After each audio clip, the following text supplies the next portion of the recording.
I'd like to call to order the February 8th meeting of the Clive City Council. Would the clerk please call roll? Mayor Edwards, Here. Councilmember Klein, Here. McCoy, Here. Judkins, Here. Weaver, Here. Michelini, here. Actually here on time. Everyone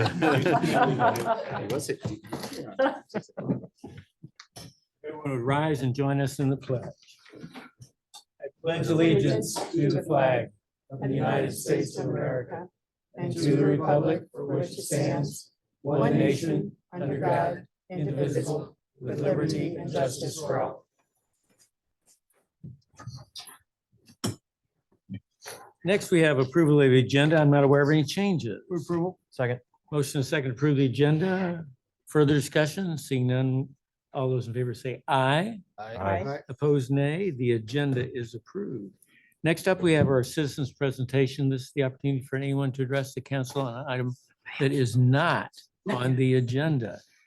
Do we have anyone here in the chamber who wishes to address us on an item not on the agenda? Or Pete, do we have anyone online? For those participating by Zoom, you can use the raise hand function. If you hover over reactions on your Zoom screen, you'll see raise hand, and that will get our attention here in the council chamber. And while Pete checks that, remind everyone in the chamber that we follow the principles of character count, endeavoring at all times to promote and model principles of trustworthiness, respect, responsibility, fairness, caring, and citizenship. And conducting our work, we expect everyone in the chamber to be consistent with those principles. So do we have anyone in line, Pete? No, Your Honor. Very good. We'll move to our consent items. Requires a resolution. Approval. Second. Motion and second on consent. Further discussion? Seeing none, would the council please vote? And would the clerk please post that vote?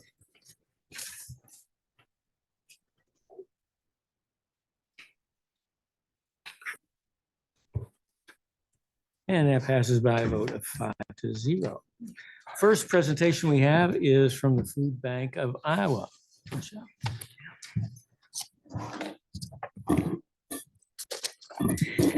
Thank you, City Manager Matt McQuillan, Mayor Edwards, City Council, and Clive staff members. Thank you for providing me the gift of time this evening. With a vision to alleviate hunger in Iowa, Food Bank of Iowa is a wholesale nonprofit food distributor. Oh, it works.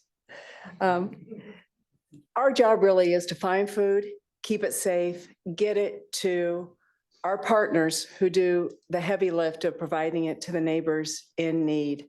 With that, we work with over 700 partners across the state of Iowa. We train and equip our partners, and we provide them with capacity building grants. We provide refrigerators for freezers. We deliver the food free of charge to their door. With no delivery charge. There is a nominal handling fee with our partners, about averages 6 cents per pound of food that we charge as a handling fee. There are no other charges with the food with Food Bank of Iowa. We are not a government agency. We're a 501c3.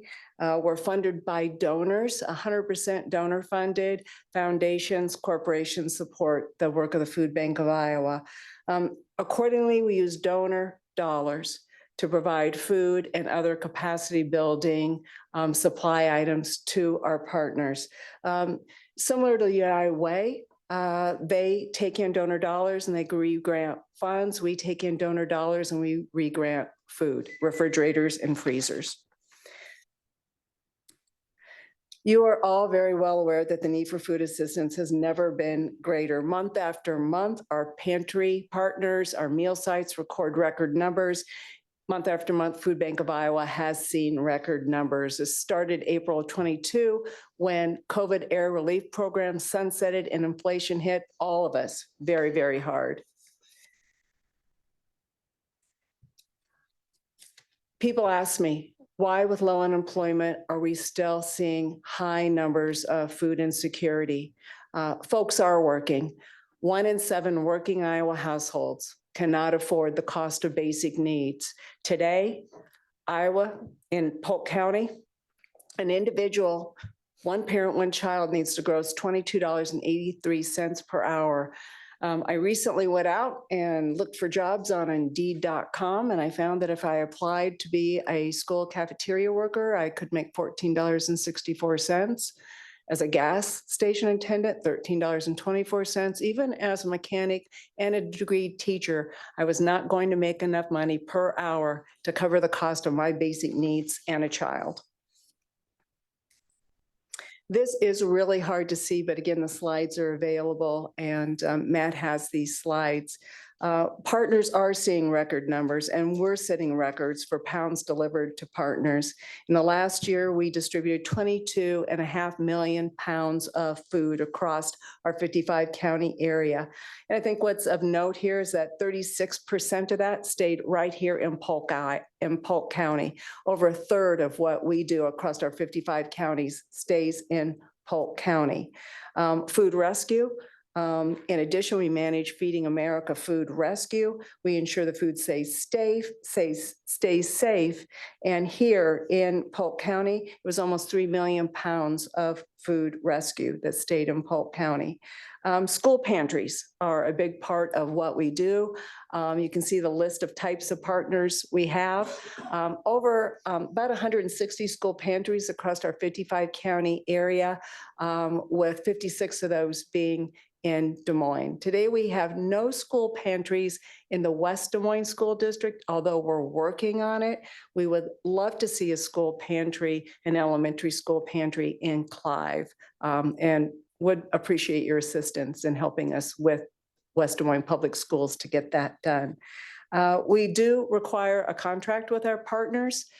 Again, accordingly, we are granting food to them. So we do due diligence upfront to make sure that it's a sustainable operation, and that they'll be able to carry forth the mission. And we do require a contract with that, similar to what United Way would require. Mayor Edwards asked me to talk about DMARC collaboration. Many of you may have caught the rollout of the Community Food Insecurity Plan with United Way and Community Foundation on Tuesday. Matt and I have worked together on that effort for the past 6 months or so, and we're together with the rollout on Tuesday. We do food rescue with DMARC. So DMARC rescues food as a Feeding America food bank, one of 200 in the United States. We're required to do food rescue with partners like Target, Aldi, Walmart. And with DMARC, we're working with them where they're picking up food rescue, they're distributing that rescued food across their network. We have 7 pantries that we both serve, that we both provide food to in Polk County. Matt and I have both agreed to a minimum distribution standard of 1 3-day supply of food once a month, and DMARC has changed their MOU accordingly. We stock the Food Bank of Iowa, the DMARC pantry at the DMARC headquarters on Army Post Road. And then, of course, Matt and I are getting together on a regular basis. Yesterday, we talked about sharing data and sharing data systems in the future. So we think we'll make progress on that in the very near future.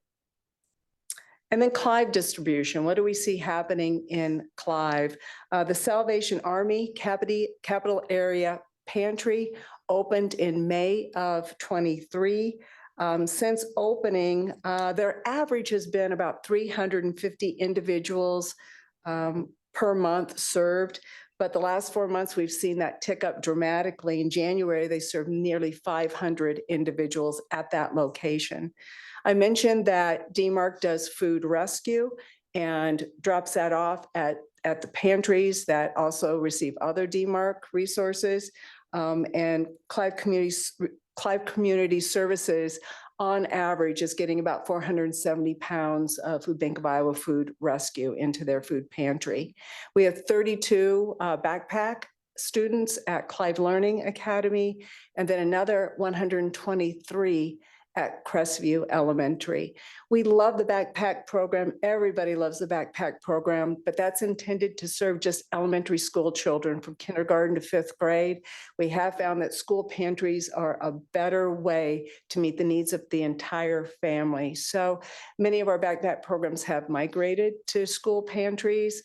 Some of our schools are doing both backpack program and school pantries. And we know it's hard. It's hard work to run a pantry.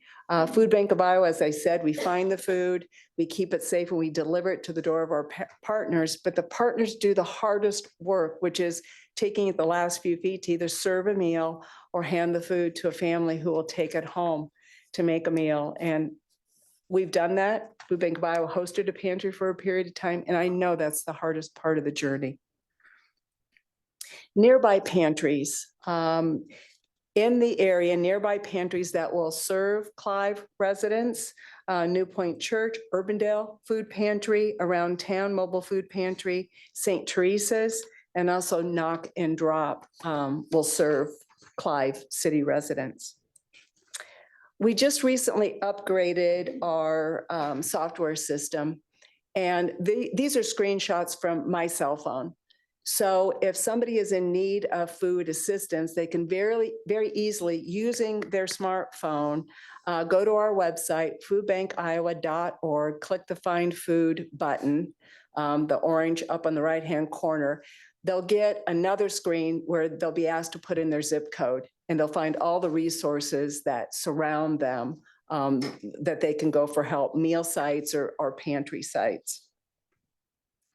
So I want to leave this on the screen so people will get a good look at it. But I will say that, as I mentioned before, we remain open to conversations with Clive Community Services. We invite them to reapply for membership with Food Bank of Iowa, and we would love to find a way to get a school pantry into one of the elementary schools in this area. My grandson attended Crestview Elementary, and I know the good work of the school. The principal there and the teachers are very caring, and I also know there's great need in that area from the times I spent in that school. So we would love to do something with a Clive Elementary or a middle or high school where we could support them. But one of the Clive Elementaries would be a great place for a school pantry. And with that, are there any questions? Questions? Sure, I'll Okay. start. Michelle, thank you for being here and thanks for the presentation. That's very helpful information. You mentioned the desire to have a pantry, a school pantry in West Des Moines. What's the obstacles at this point that you're facing with that? We're having conversations with West Des Moines School District right now. What's their pushback? Tammy? This is Tammy Nielsen, Chief Operating Officer for Food Bank of Iowa. Tammy, if you come to the mic and identify yourself, that'd be very helpful. Be happy to. As a matter of fact, we just had a meeting today with staff from West Des Moines School District. We are in the process of building that up. There is currently a school pantry in Valley High School, and we want to get that knowledge out there. A lot of folks aren't utilizing that there. Looking at some of the other schools in the West Des Moines School District, a lot of the hurdles are staff time and then space. The schools are, they're kind of, bursting at the seams, some of them. And so finding a space that can be allocated for that school pantry is often one of the biggest hurdles. And so we have a lot of great people at the table and going through what we could do to help that. I've gone on many a walk with school personnel and just saying, gosh, we're just storing folding chairs in this long, big closet. Could those go somewhere else? Because this is a great space to use. And we've done that with great success. And so we're kind of thinking outside of the box, and we are moving that toward that. And so we just hope to have some success here in the near future in getting those going. So that's that's fair enough. You mentioned a couple times that there's a contract involved. What type of limitations or restrictions are in those contracts that might give someone like CCS pause? If I can step back and then I'll answer that Sure. question. With school pantries, we do provide refrigerator, freezer, shelving, all the food, and we deliver to their door. Absolutely no fees whatsoever. And we have metro routes established where we do that every week, once a week. So back to the contract, Ted. It's a common contract. We are looking at, similar to United Way would, financial statements, proper governance, due diligence. We ask that we put forth a process by which we'll communicate any necessary changes, where we'll get feedback. If there's a disagreement, how that disagreement will be resolved and brought forward to the board. So those things are included in the contract. It's a very short contract, couple Last question, pages. and I'll let others ask. So we don't have a contract currently with CCS, is that correct? That's correct. What's the holdup? And I'm asking out of ignorance. Well, what's the rub or holdup there? Do you know? You would have to ask the director. Well, I wouldn't want to answer on their behalf.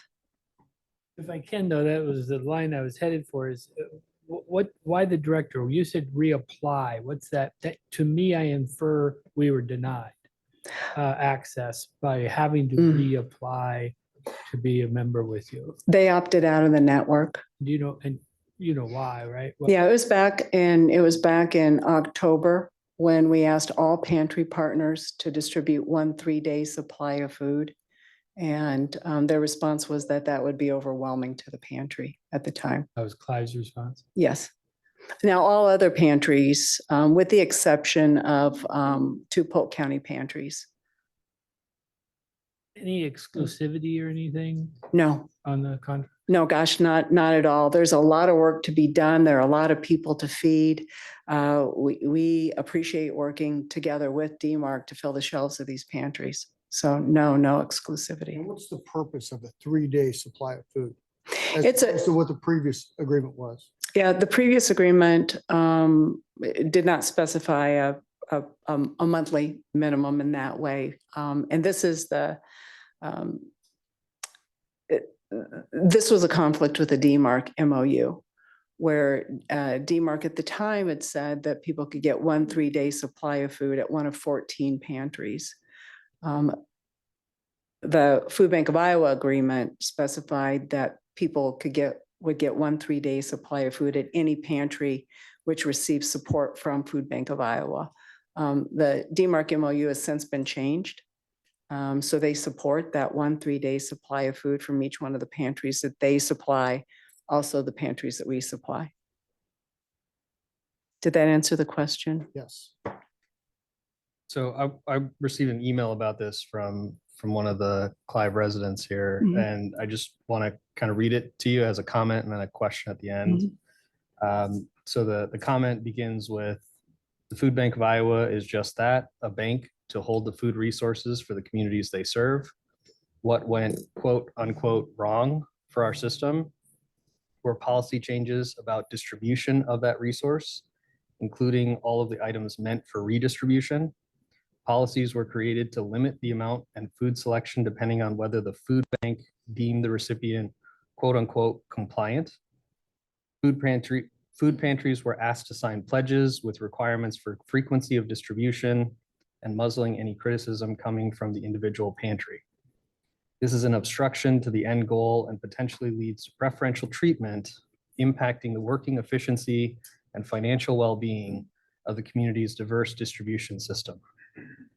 This includes possible pressure on donors to make choices and increase funding to cover the lack of food distribution from the food bank.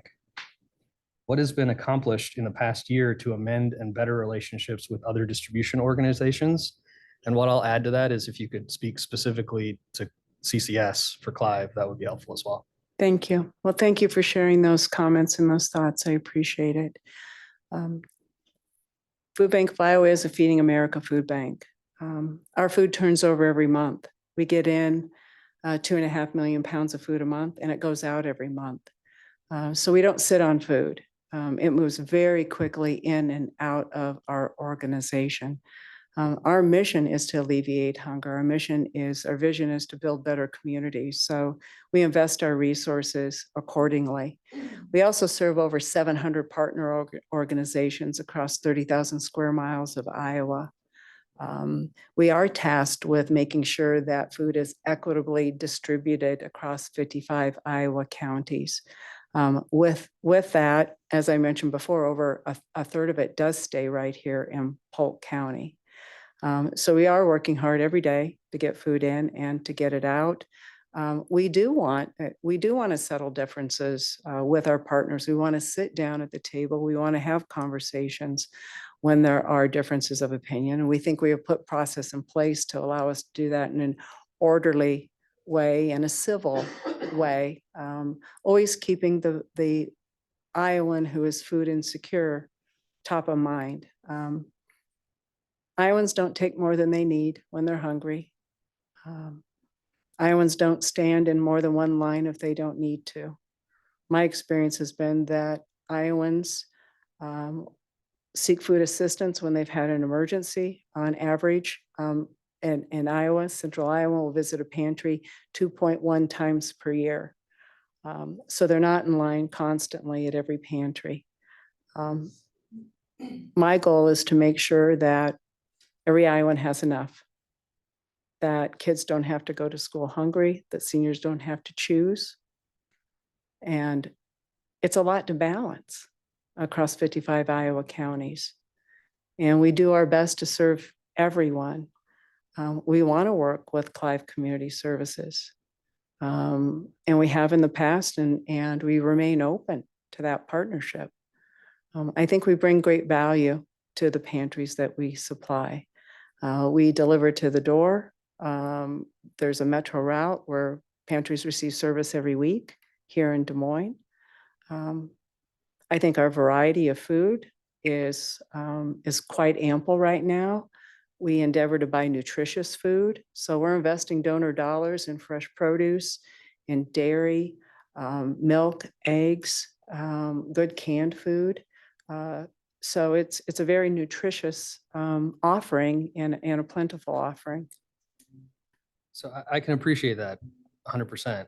But I guess over the last, since this contract and kind of the MOU process has changed and implemented, what would you say overall is the reaction or the relationship you have with pantries, and has it evolved since this was first introduced, or has it stayed relatively the same?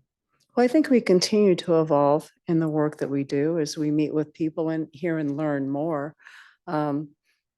Of the 300 pantries over a year ago that we asked to sign a contract addendum, all but just a couple have, Clive Community Services being one of those. And so I guess I'll piggyback off of what Mike was asking earlier. What's the plan forward with CCS? Now, I know you can't answer for them, Yeah. right? But is it something that there's still room to discuss, or is it just Absolutely. They do fabulous work. I went to visit around Christmas, a year ago, Christmas time.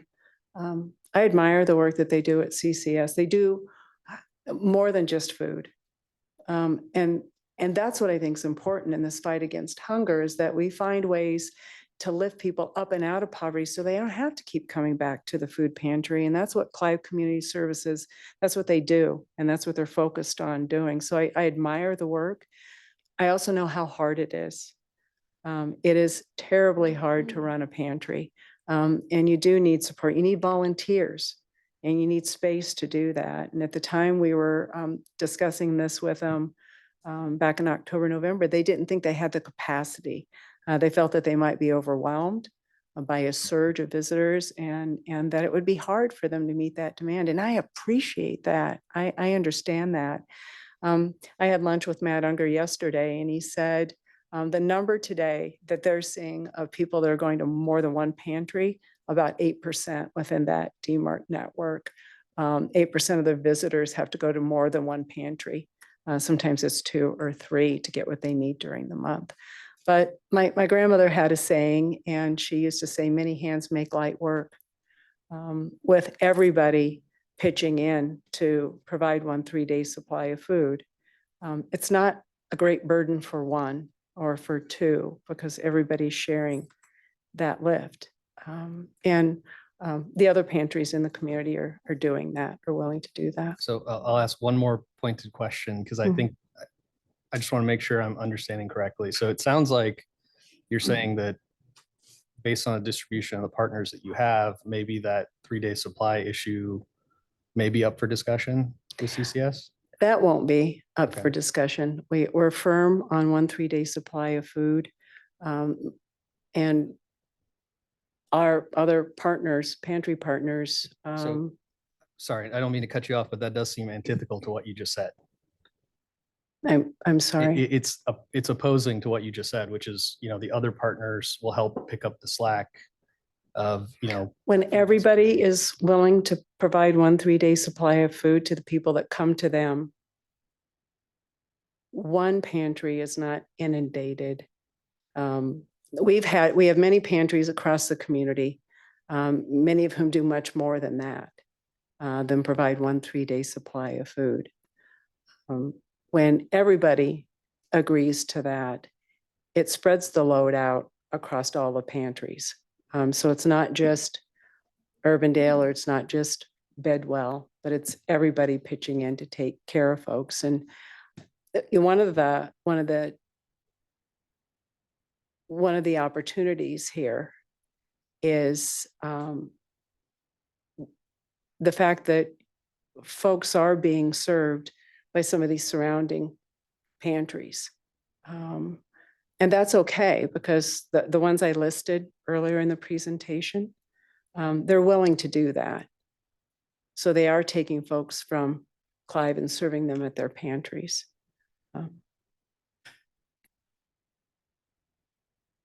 Michael? Yeah, just a follow-up, Michelle, but I do appreciate that. I understand where you're going with it, but a place like Clive and you've been there, it's not large, Mhm. right? It's not, I equate it to like a St. Vincent de Paul, I mean, that's a pretty good size Mhm. facility. Why not meet them where they're at, right? If Mhm. we're truly trying to feed folks that are in need, and Clive is saying, we don't have the space with the people, we're saying now, sorry, you can't participate then. Find your own thing, because we're not going to help you. We're not going to meet you. I mean, this was the whole rub during that Yeah. time, right? It was a very visual, I'll call it fight. Mhm. It played out in the media. It played out at every council chamber. It played out at every regional agency. The talks were, why not meet a Clive Community Center? And I'll fight for Clive today because that's my hat, but I'd fight for Grimes or any city, Windsor Heights. If that's what they have and that's where we need to get them, why not be partners with them to grow them to your 3 days or what have you? I'd also have a couple of comments on the backpack buddy. I get you on a pantry, but again, we're forcing a model that doesn't work. I really like the backpack buddy thing. Why? I was very active at Crestview when my kids were growing up. My wife was the school nurse there. So we bought plenty of food in general going through the nurse's office, but also helped with the pantry piece. Kids get that backpack in their locker. Nobody else sees it. Nobody else knows. They're not going to the pantry. There's a bit of that for these children, right? And they get to walk home with a backpack and not have to talk about it, not have to, some of them want that. That's a side note. Back to the community services, I just don't get where the rub is of forcing a contract. It just seems counterintuitive to that we're trying to do anything we can to help, right? Especially with food. That's a thing not to play with, right? Not to make contracts with people that they get food or don't get food. Well, I'd go back again and mention United Way. United Way gives great We're not grants. talking about that United Way. We're talking about We're talking about Health and Human Services and providing the resources that people need. And as a responsible re-grantor of donor funds, we need to have some set of standards in place. And I understand, Mike, where you're coming from. Early on in this process, Matt and I agreed to meet with United Way and Community Foundation. And very quickly in that conversation, we all agreed that it was the right thing to do. Everybody in that room agreed 1 3-day supply was the right thing to do. And Matt and I both said at the time, we're going to need resources. We're going to need help in order to do that. And we have seen for the last the last 12 months, the need just continues to grow. With our partners and with our contract, they can opt out at any time. Clive Community Services could try this and opt out at any time. They don't have to give us any notice. But opt out and then the food is removed from. That's a heck of a. Well, only if it's USDA food do we have to remove it. We wouldn't remove resources we've provided that we've used donor dollars You'd for. Stop though, right? The partnership would stop and the food would stop coming. You talk wouldn't about take it meeting them back. halfway, Mike, we could try it and see what happens. I know that there's a fear that they'd be overwhelmed, but again, we could give it a try. I'd like to ask the stupid question here. Why was 3 days selected as the minimum standard? It's a common Feeding America minimum standard. I'm going to say this just bluntly. Does 1 3-day supply of food once a month seem like a lot? It doesn't, but what I'm in the same boat as what Michael is Mhm. saying is if Clive Community Services is saying they can't do that, right or wrong, that isn't the reason to yank that supply away. It's to, in my mind, I would say continue working with them, get them Mhm. comfortable to the point where they do feel like they're not going to be overwhelmed or not able to supply that. And so then that way it's not a do this or we take your food away sort of, and maybe that's not exactly what you're saying, but that's what it may be perceived as. Well, I hope that's not what I'm saying. We remain open to working with Clive Community Services. On your And, terms. and back to your question about the backpacks, we're not imposing school pantries on anyone. We think it's a good opportunity for a school district.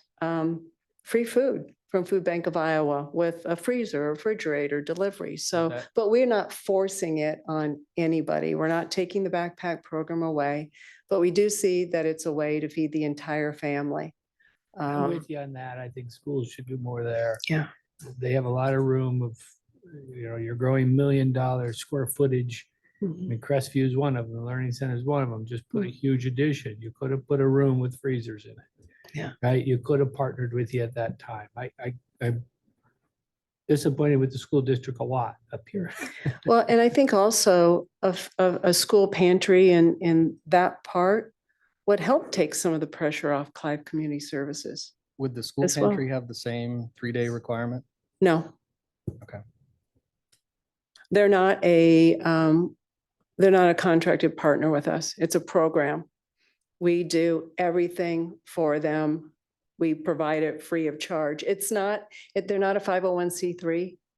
And they are a government entity. So Food Bank of Iowa, Feeding America Food Banks can partner with a 501c3 organization. If part of their mission is to provide food to the people they serve, we can partner with a 501c3. Schools are not that. So I raise donor dollars to support school pantries. Is there federal money on school pantries? No, it's all donor dollars. We are not a federal organization. We raise money from private donors, corporation, businesses, and foundations. Any other questions? If not. Yeah, I thank you. appreciate your time today. Thank you. We Thank you. appreciate it. Next up, we have a new introduction and Clay.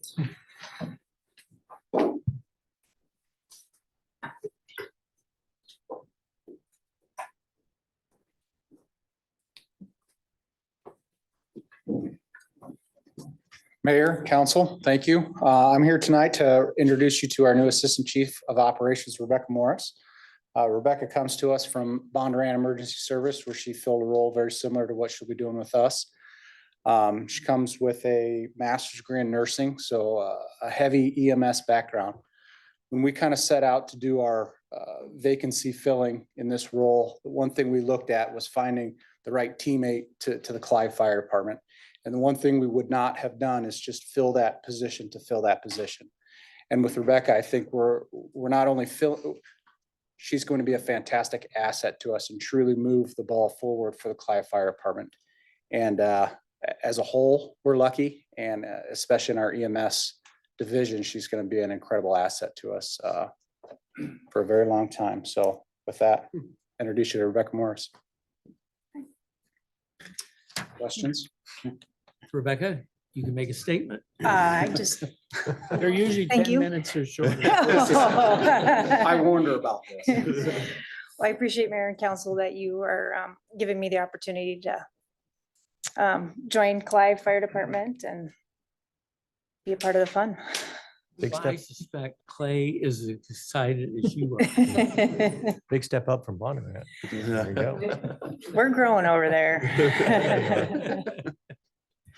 Well, thank you. We're Welcome. excited to welcome you to our Thank you. team. Thank you. Thank you. Mayor. Thanks, Clay. All right, now we'll move into our action items. First, we have a public hearing on the PCC pavement rehab. Did we publish the appropriate public notice? Notice was published in the Des Moines Register on January 22nd, 2024. Thank you. Thank you, Mayor. We received bids last week on the second of two patching projects we'll be undertaking this year. This is a residential project concentrated east of 86th Street. We received 6 bids, so had good interest, a couple under the engineer's estimate. You have that tabulation in your packet. As you recall, last week we awarded to the concrete company as well. They were again red low, have a good working relationship with them and are looking forward to getting started. So we'd be recommending award to them tonight, and I'd be happy to answer any questions. Questions for Jim? Is there anyone in the council chambers who would like to address us during our public hearing? Move to close the public hearing. Second, Motion is second to close the public hearing. Further discussion? If not, would council please vote? And will the clerk please post that vote?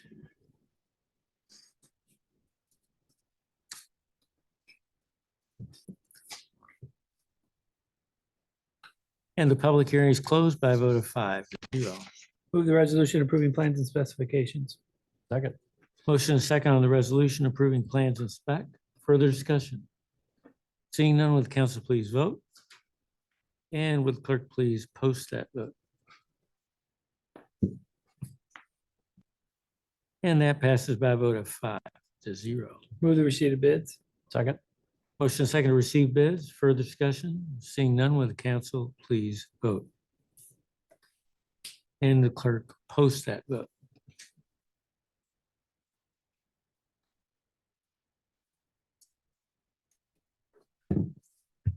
And the bids are received by a vote of 5-0.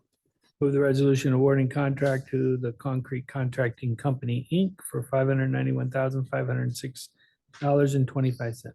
second, Motion second on the resolution to award the contract. Further discussion? Seeing none, would the council please vote? And will the clerk please post that vote? And that passes by a vote of 5-0. Thank you, Jim. Next up, we have a public hearing on 99th Court reconstruction. Did we publish that notice?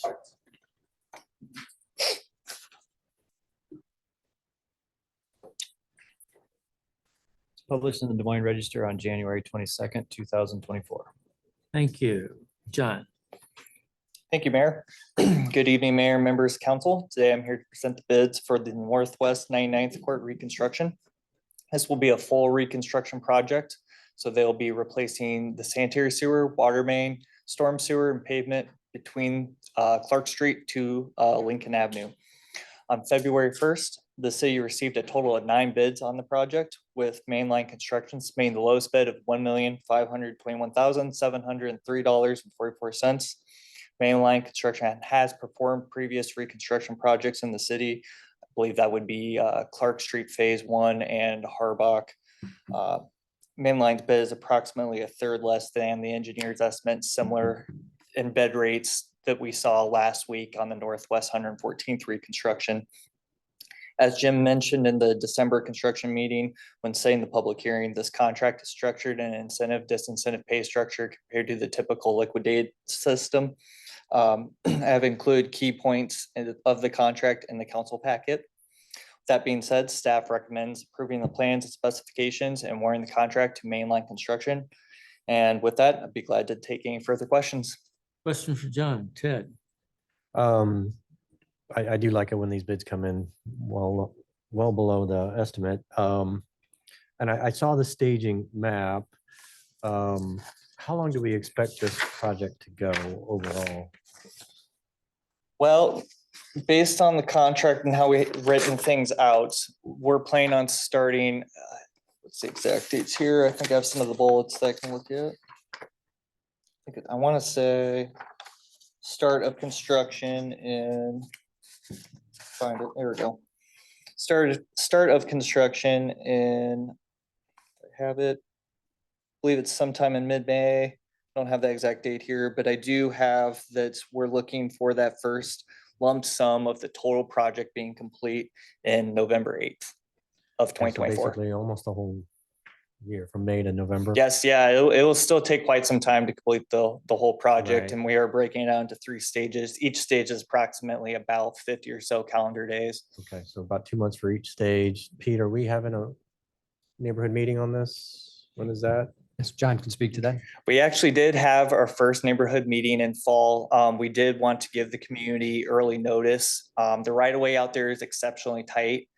So it was just giving that initial notice as early as possible that if you want anything salvaged within the right of way, here's How time much to pull it. attendance did we have for that meeting? Surprising amount. I'd say about a third or so of the community showed up, and they're excited for the work. Yeah, I know. I've talked to a number of I know. residents on that street, so I Yep. know they've been waiting for it. And so I'm assuming during the stage where it's in front of your house, those folks are just not going to have access to their driveway via their vehicle. Is that correct? Kind of like 104th Street? Yes, last year? that's correct. We really can't utilize some type of gravel path around, just once again, the right of way is so tight, so it would rely on street parking.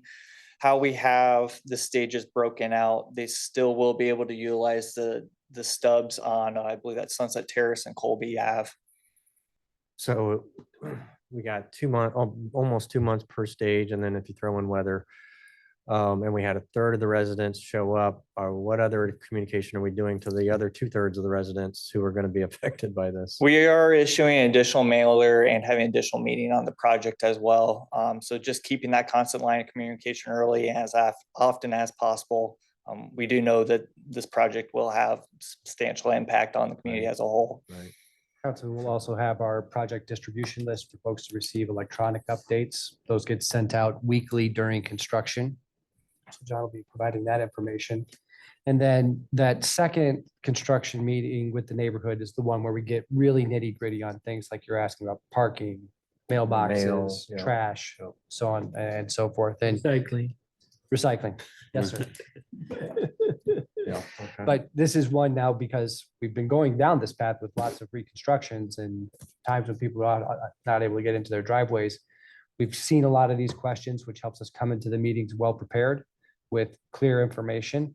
And I think, as you know, from watching our work in the past, that as people bring up these questions, we try and take it just like a case, like a piece of casework where we work very closely with them. And to get hopefully to we've the learned roots. from like Clark Street and 104th Street and some of those projects about how to Yeah. kind of stage these and communicate this to all those residents. Absolutely, absolutely. Jim and his team do a great job with that. The thing about this reconstruction compared to a Clark Street is that it's pretty much going back in the way that it is today. Yep. So we don't have all of the additional communications around new infrastructure, new elements of the project.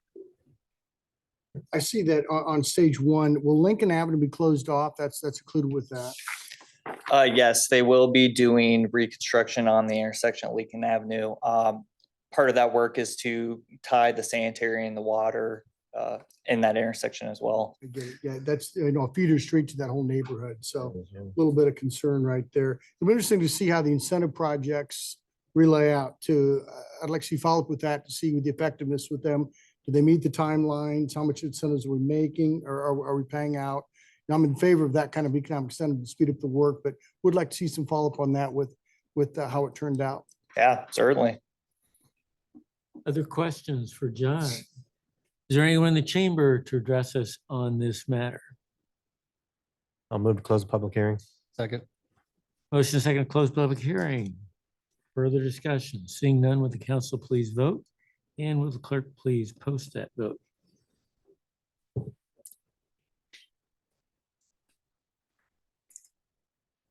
And the public hearing is closed by a vote of 5-0. Move to resolution approving plans and specs. Second. Motion and a second on the resolution. Further discussion? Seeing none, would the council please vote?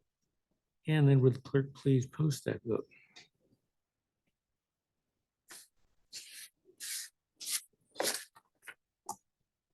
And that passes by a vote of 5-0. Move to receive the bids. Second. Motion second to receive the bids. Further discussion? Seeing none, would the council please vote? And would the clerk please post that vote?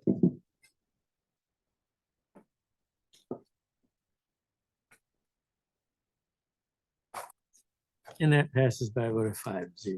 Move to resolution awarding the contract to mainline construction for $1,521,703.44. Second. Motion second, awarding the contract. Further discussion? Seeing none, will the council please vote? And will the clerk please post that vote? That passes by a vote of 5-0. Thank you, John.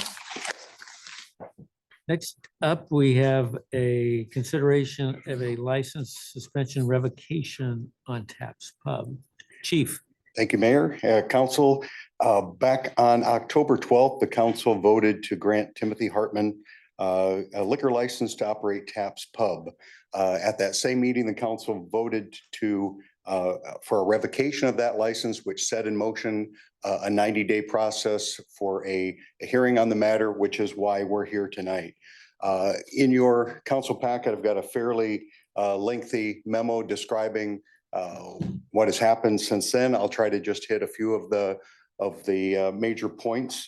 October 24th, the city mailed a notice of revocation to TAPS and notified them that all the documentation and the questions that the council wanted answered would have to be to the city clerk by January 25th in order to make it in the packet in a timely fashion.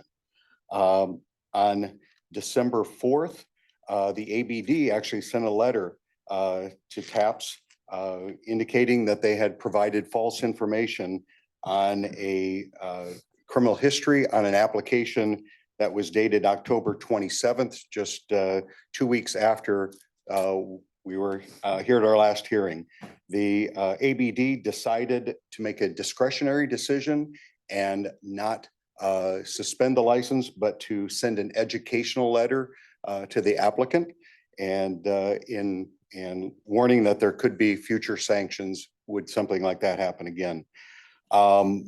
We were getting close to the hearing, and on January 19th, City Attorney Sanger contacted the attorney of record back then, Attorney Glazebrook, to remind him that we had a deadline of January 25th to get that documentation in. And on January 25th, he advised Attorney Stanger that he would check to see if TAPS still wanted his help. He had told us that he was no longer representing him at that time, but on January 26th, he confirmed that he was re-employed in this matter and would get documentation to us. Finally, on January 30th and February 1st, a great deal of documentation started coming in. Actually, some of it was coming to me while we were at our council meeting 1 week ago tonight. There was a lot of documentation. Some of it was duplicates. There was just a great deal of paperwork and really did not give enough time for staff to adequately review this, which is why we had the January 25th deadline. Some of the things that were in there gave us some pause. There was a bill of sale in there with a type date of November 1st of 2023. It said it was electronically signed, but near the signature, something had been whited out. In talking to the attorney, he was told by his client that he had whited out the words PDF approved near the signatures. Did some research on electronic signatures. If it was an Adobe Acrobat document, it would have provided the actual date and time that was electronically signed. Some other software puts an authentication code under the signature. So there were just 2 electronic signatures with something whited out beside them. In looking over all of the documents, there were a number of things that we found. They were not provided in a timely fashion. Staff did not have time to adequately go through these documents. We felt that there was tampering with electronic signature.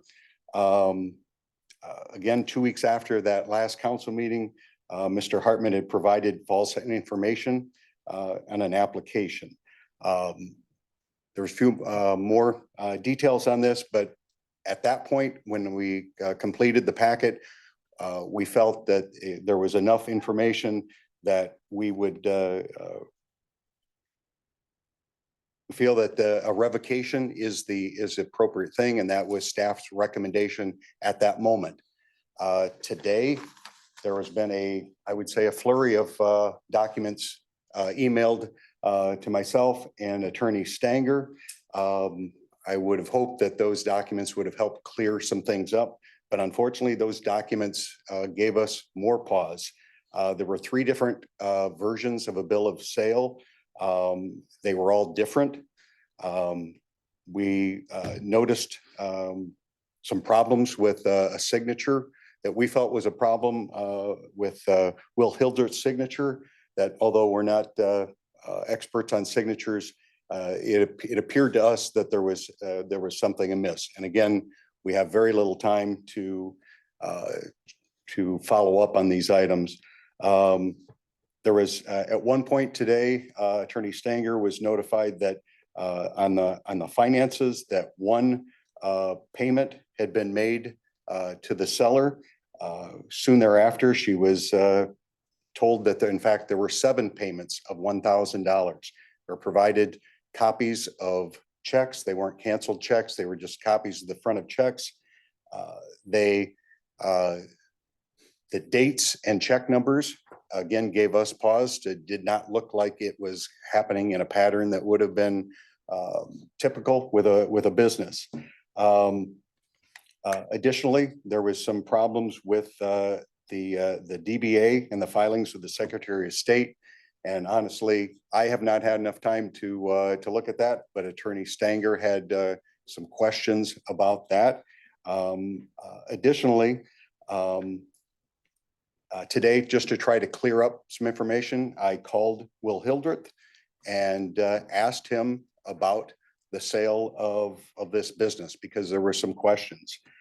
Mr. Hildreth said that he would decline to tell me any details of the sale because his words had been twisted in the past, and just wanted me to know that things were going according to plan. I asked him about if he had signed a bill of sale. He told me he was not sure if he signed a bill of sale. He said it depended on what my definition of a bill of sale was. So there's a number of issues here. It only raises the level of our concern. And at this point, I'd like to pass it over to Attorney Stanger. If the council decides to vote for revocation, there is an appeal process, and I wondered if Christina could go over what that process was. No, I was not going to talk about the appeal process. I was going to talk about the posture of what's in front of them. There is an appeal process and they can work on that, but what's before you today, I'll focus on the procedural posture today. Go ahead and if you would pull up the notice of revocation or suspension. So again, to just put it into kind of black and white here, this is the notice of revocation or suspension that was issued following, if you could scroll, kind of make it scroll out a little bit. That was issued following your October 12th meeting. Again, you issued a license and then you issued direction for us to put a notice of suspension or revocation out. And the grounds for that notice is listed here on page 2, specifically citing the code section 12339 1B, which allows local authorities to revoke or suspend license on these different grounds. And these were the basis that you asserted back in October. And then finally, you provided the notice for an opportunity for a hearing as required by the statute, and invited them to submit any materials or statements by January 25th. Tonight is the time and date set for hearing. So your decision tonight is either a motion to revoke or a motion to not revoke. That's what's before you tonight. Again, the staff has actively engaged with the applicant, with the owner, with other partners in that business to try to frankly get to the bottom of the progress that's been made since October. We were actively seeking clarification, and I've sent multiple questions. And just to clarify that, it was city staff that took that initiative. Thank you. That's correct. Okay. And just from the papers that I received, I called the accountant, for example, and said, help me understand what this is. What am I looking at? Where is X? Where is Y? What about the DBA that's now inactive? And through that questioning and through Mr. Tapp's lawyer, Joseph Glasbrook, and through messages to David Wetch, I went through asking for that information from multiple sources. Frankly, they were very forthcoming. Well, not they, the CPA was very forthcoming and very cooperative. And again, I thought what I would be getting are things that would provide more clarification. And instead I had more red flags presented. Unlike maybe the police department, I'll be honest, I spent many, many hours this week digging into every single piece of paper that came into my email. I dropped everything today and I looked through every piece of paper that was presented today. You did receive a memo and an update from me of just a few of the instances that caused concern, continued concern. So what's before you today is really a question here that's presented of whether or not the owner or the applicant has overcome these concerns. If they have overcome these concerns, then you will vote to not revoke. If these concerns are still evident and present, then your motion tonight will be a motion to revoke the license. Can you clear that up? A yes vote is? To revoke. It depends on what your motion is, I suppose. I would recommend the motion is see. The kind of in the motion- affirmative way is Resolution usually the right in here. way. Yeah, the posture is typically in a motion in the affirmative to do something like to revoke as opposed to not revoke. So the answer would be yes, would mean a revocation. So, or opposite, if you want Correct. to keep the license in place. In rendering your decision, you are allowed to take a holistic approach. So not just in the papers, not just in what you've seen, but in your own common sense review of what's before you and what's in the record on this issue, even back, through all time, so to speak. But I think that's a good point, right? That we need to be considering everything from May of 2023, Almost a year ago. yeah, to now, everything needs to be on the table. You can do so. Yeah. Well, And a revocation means that it goes back to the ABD where he can appeal. That's correct. Well, a revocation is a final decision from this local authority. If the applicant or owner wishes, they may file an appeal with the ABD. and if they don't, And if they don't, then the license is revoked. And under the statute, the applicant cannot apply for a liquor license for 2 years in the state of Iowa. And the location where this license is issued cannot have a license for 1 year. And The- and during the appeal process, if the owner decides to appeal, they're still able to operate the bar during that appeal process under, That is my understanding. yes. The understanding. comment you made or the statement you made about the location not Yes. being able to receive a liquor license. That's Is that even if ownership is transferred again? That's correct. okay. That is a state, 123 provides that location may not hold a license. The premise, it's tied to the premises. Correct. So really the legal questions we were trying to determine for you today based on and I went back and listened to the audios from the council meetings. Again, the legal questions we really were trying to determine is whether an actual sale of the business occurred, and Tim has moved forward in a legitimate fashion, and whether Tim's veracity issues had been resolved.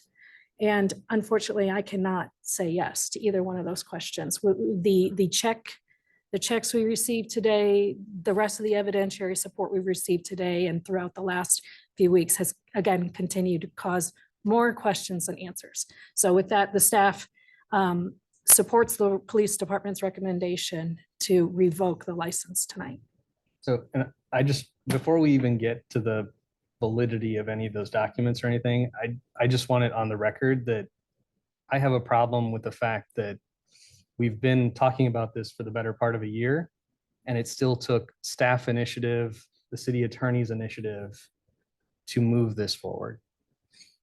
Initiative in billing. Right. But I don't make light of that, Well noted. right? It's legal billing that we're paying for. Yeah, that's a To good try point. to solve a problem for someone that should have solved it themselves. And now we're racking, I mean, sorry, chief, the chief's on salary, right? And so he Pick one did, way or the other. it's still time he could have done something else. Right. But when it comes to legal counsel, it's billed by the hour. And, you know, this is where I've argued in the past. I think the bill should go to the person that's forcing you to spend the money when it's a wrongful deal. But we're not there yet because we need to listen to their claims. My review was in support of your ability to make Yeah. an efficient decision. Yes. So it's value well spent is what I would suggest. I understand. That's why. With that, I'm open to any other question. Just to summarize from my perspective as well, I concur with the chief and with legal counsel that I would recommend that the council revoke. I think with what you see on the screen here in terms of what was noticed, we have been talking about this almost for an entire year. I think the council's been very clear on your expectations of the applicant. And Councilmember Mickle and Amy kind of stole my thunder. That was going to be one of my points, is it took the staff's initiative. I don't know if we would have heard anything before this council meeting tonight if we hadn't done that. And so that gives me a lot of pause. And I feel that, yes, there is an appeal process for the license holder to still be able to operate the bar if he so chooses while he goes through the process with ABD and an administrative law judge. But now then you're in another legal setting where perhaps there's more time for these documents to be fully vetted and vetted by the state department that oversees this license. And a ruling can be made at that level. That will still, just so the council is aware, the city will have to defend its position on any decision. You know, if you decide to revoke tonight, we will defend that position from a staff perspective and a legal counsel perspective at that hearing. So there is still that to come if you choose to do that tonight. So I want to make sure that the council's aware of that, but we feel that that I think there is still a lot of question and pause here based on these items that you see that was provided in the revocation hearing, you know, back in October. So with that, Your Honor, that's staff's information that we wanted to provide. Any further questions for staff? If not, we'll give the applicant the opportunity to address the council.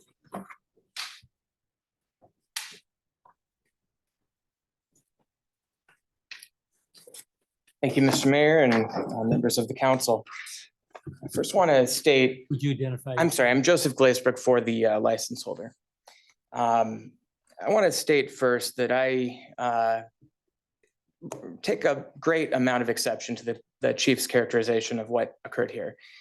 The chief's statement was full of innuendo and slander and just a lot of statements that suggest my client was engaged in quite frankly, serious crimes. And that just could not be further from the truth. I think that the level of assumption about what my client. I don't mean to interrupt, but I don't appreciate this line of discussion already.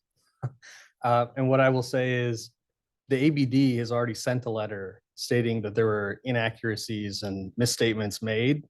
So let's not go down that path. Very well. Let me start by saying this. The purpose of the last council hearing was, at that time, my client had a complicated arrangement with a business partner that was probably more complicated than it needed to be. Some people felt it was a little bit shifty or deceptive at that time. So what the decision that was made by this council was give my client 3 months to sort that out, give him a chance to get the business in his own name, get all the taxes filed and everything. Now, the one thing I will agree with, of course, is that the papers that we filed in this case were not filed the 2 weeks before today's meeting. The reason for that, let me just briefly explain. And as noted on the notice that the city published, there's 2 lawyers listed for Mr. Hartman. We've got Mr. Wetch and myself. I was hired specifically for the last council meeting. Mr. Wetch is his general business attorney. I was contacted by the city attorney, and I don't have the exact date of the phone call, but January 19th. yeah. And then there was a follow-up email. I contacted my client and a few days later, my client decided to hire me. So there was a period of a few days where, sure, we could have, maybe if my client decided to hire me right away and we got on this, we could have maybe gotten some documents in by the 2-week day.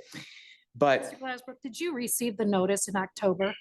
Were you? I'm sure I did, the yes. notice? Okay. But I wasn't counsel of record for any purpose other than that hearing.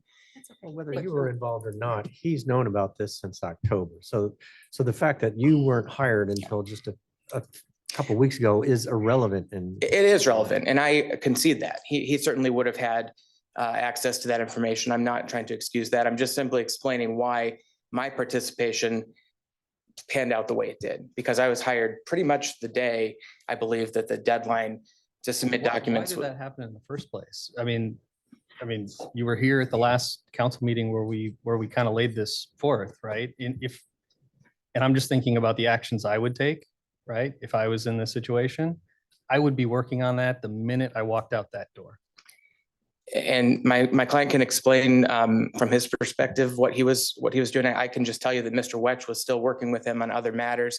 It's my understanding that he was helping him with the bill of sale, for example, and things like that. So from my perspective, when I got involved, I tried to get the documents as quickly as I could. I did get many documents within a few days, and then all of them by 1 week ahead of this meeting.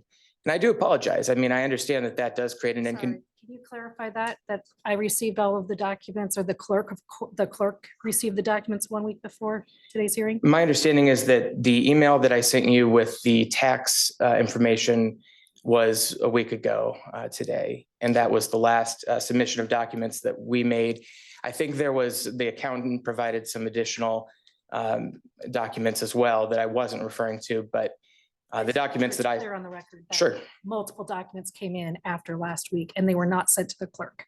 Therefore, they may not be in the clerk's official record. I Okay. just want to make sure that that's very clear. The other thing is, I get the excuse you're trying to make here that there was a delay because of the administrative part, right? But the bottom line is it came in after the deadline.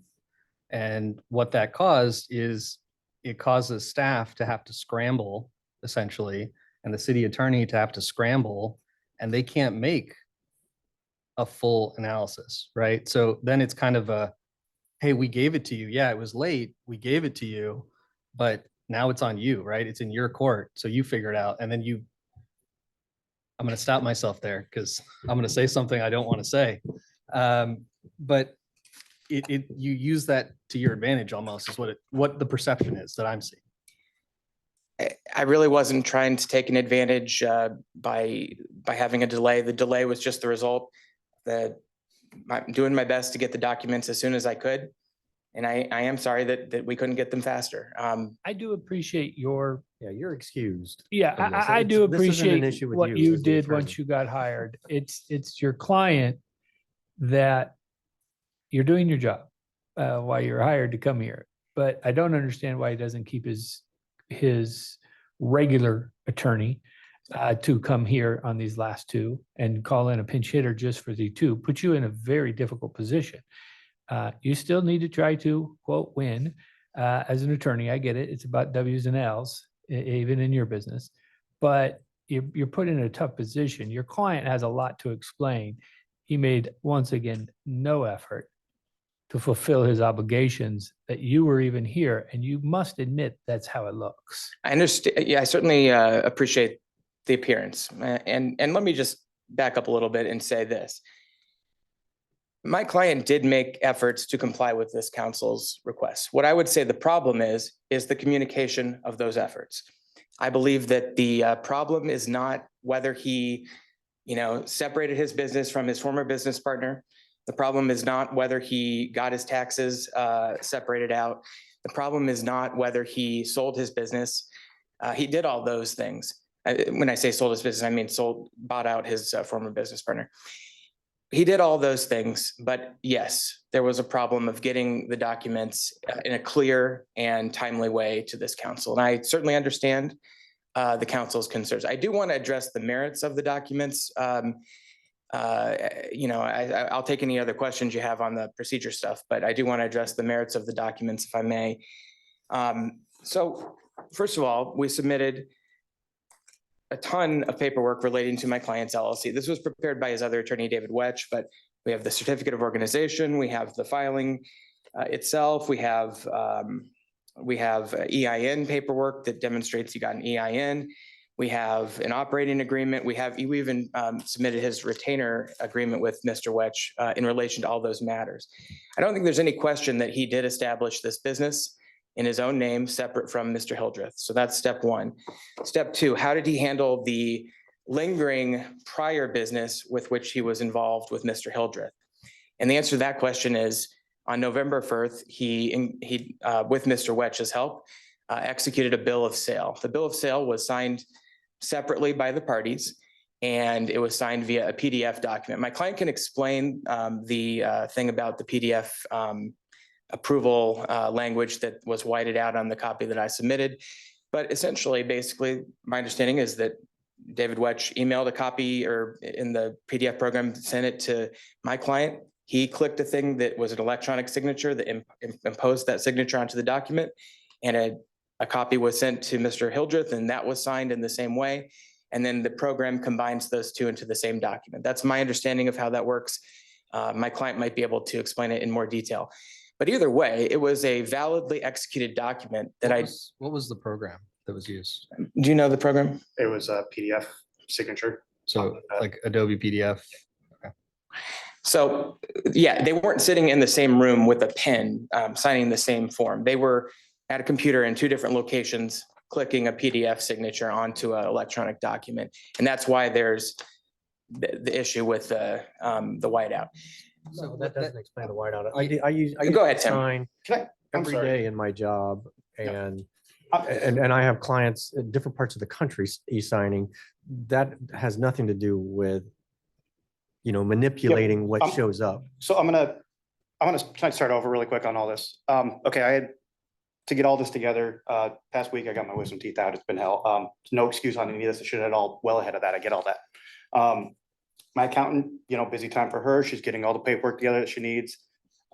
She has everything done. She sent it over to you. You said you have some red flags on it. She has everything done. I can't explain accounting. I don't know it. That's her. But she spoke with you. Hopefully that cleared up some things. I don't know. With all this, like he was saying, I got the bill of sale. I have the certificate of organizations. I have the liquor license, the food license, the sketch of the building, did all of that. And then the food safety certificate. And the big question is like the purchase of the business from Will. I have an original signed copy. The thing why we did a PDF really quick was because I got my wisdom teeth removed. I was sitting at home. He needed the papers quick. I got something sent over to Will really quick. He did it. I did it. Boom, done. And that's what it was. We actually had an original sitting at the office. I just wasn't going up there that day just because, like I said, I should have had that in before. But also, here's a little bit of. I'm sorry. Are you saying you executed two different bills of sale in order to satisfy the deadline? Is that what you're just saying? No, it's the exact same bill of sale. Just one was an online one. You guys asked to have the signature on it. I have that one. I had that one the entire time. And but then. So just to clarify, the whiteout was done to obscure the date that it was signed. No, it didn't even have a date on it. Then why was? Other than November 1st, right above that. Every electronic signature I've ever seen has had a date on it. Yeah, and typically it comes with a report afterwards as well that gives you the private key that was used to encrypt those signatures. Okay. That comes as a separate report as well. Okay, well, like I said, I'm not trying to hide anything from you. We had it all before. So what's the whiteout? And we actually even gave you guys the bill of sale. No, I'm just gonna ask you directly. What was whited out? It was like, it said PDF signature or something. I'm not sure what it was. Literally not trying to hide the dates. So why white it out? I don't know. It seemed something you didn't want on there is all. But then also. You understand how that might look like you're tampering with a document? I do completely understand, but that's not what I'm trying to do. I mean, I guess I don't know how to explain this to you, but Um, Well, let's move this along because Yeah. honestly, the little nits and gnats of And every single thing is irrelevant at this point. I think it's more about the big picture here. Okay, and then here's another big picture thing. And one reason why everything isn't exactly ready is, from me getting a liquor license, I was given 3 months, right, to get everything together, right? That was what we agreed upon when we were here, correct? Like 3 months, From the last one. yeah, 3 months. Before that was Yeah, so 3 months. So 3 months right here on my before. liquor license, I didn't even get a liquor license until December 4th. So I've only had it for 2 months. We said after I get a liquor license, 3 months after that is when I come back. No, No, it was 3 months from the date that we sent you the notice. That was clearly in the notice that you received, Okay. right? well, I thought it was 3 months of having a liquor license. I thought it was a third of the year, or I'm sorry, 3 months into the year of a liquor license. So did you receive the notice? From you guys? Yeah. Well, so The apparently. one that was just on the screen? That one? I don't remember seeing it. You said it did go to the other lawyer, which when she handles my, Okay, let's set that aside. Were you here on October 12th? I was. Okay. I agree with Ted. I mean, we can nitpick this stuff to no end, but at the end of the day, where I'm sitting, it looks like rather than getting more clarity since October 12th, we've just had more questions raised. And that doesn't go with the spirit of what we told you last time and the time before that and the time before that, right? So I think, at least from my perspective, I won't speak for the entire council, but there's been more than enough chances to clarify this. That's not there for me. And so I don't see how we go against staff recommendation at this point. I was only, so I got the liquor license just, like you said, in December or, whenever we were here last. And before all of that, you guys were talking, you guys have been dealing with this since May and stuff like that. That was Will. I didn't have an option for any of that. For one. You were involved. Yes, I was You were involved. I there. was running the business, yes. Right. And so But I didn't get to make the deciding factors or anything like that. And I have everything done that you guys want, though, that you guys asked for you last. have not, just to be clear, for the record, you have not. Because we still have questions about ownership. We still have questions What are about the some of the questions then? I statements. can answer them. What did you white out? Answer that question. I told you it was a PDF signature thing was all. And I'm not hearing an answer. Well, it sounds to me like we need to, is there a question that the bill of sale is legit? Yes. Do you need Will in here to say that I purchased it from him? What is gonna make it correct? well, I think at I this think- point, we need to sum up.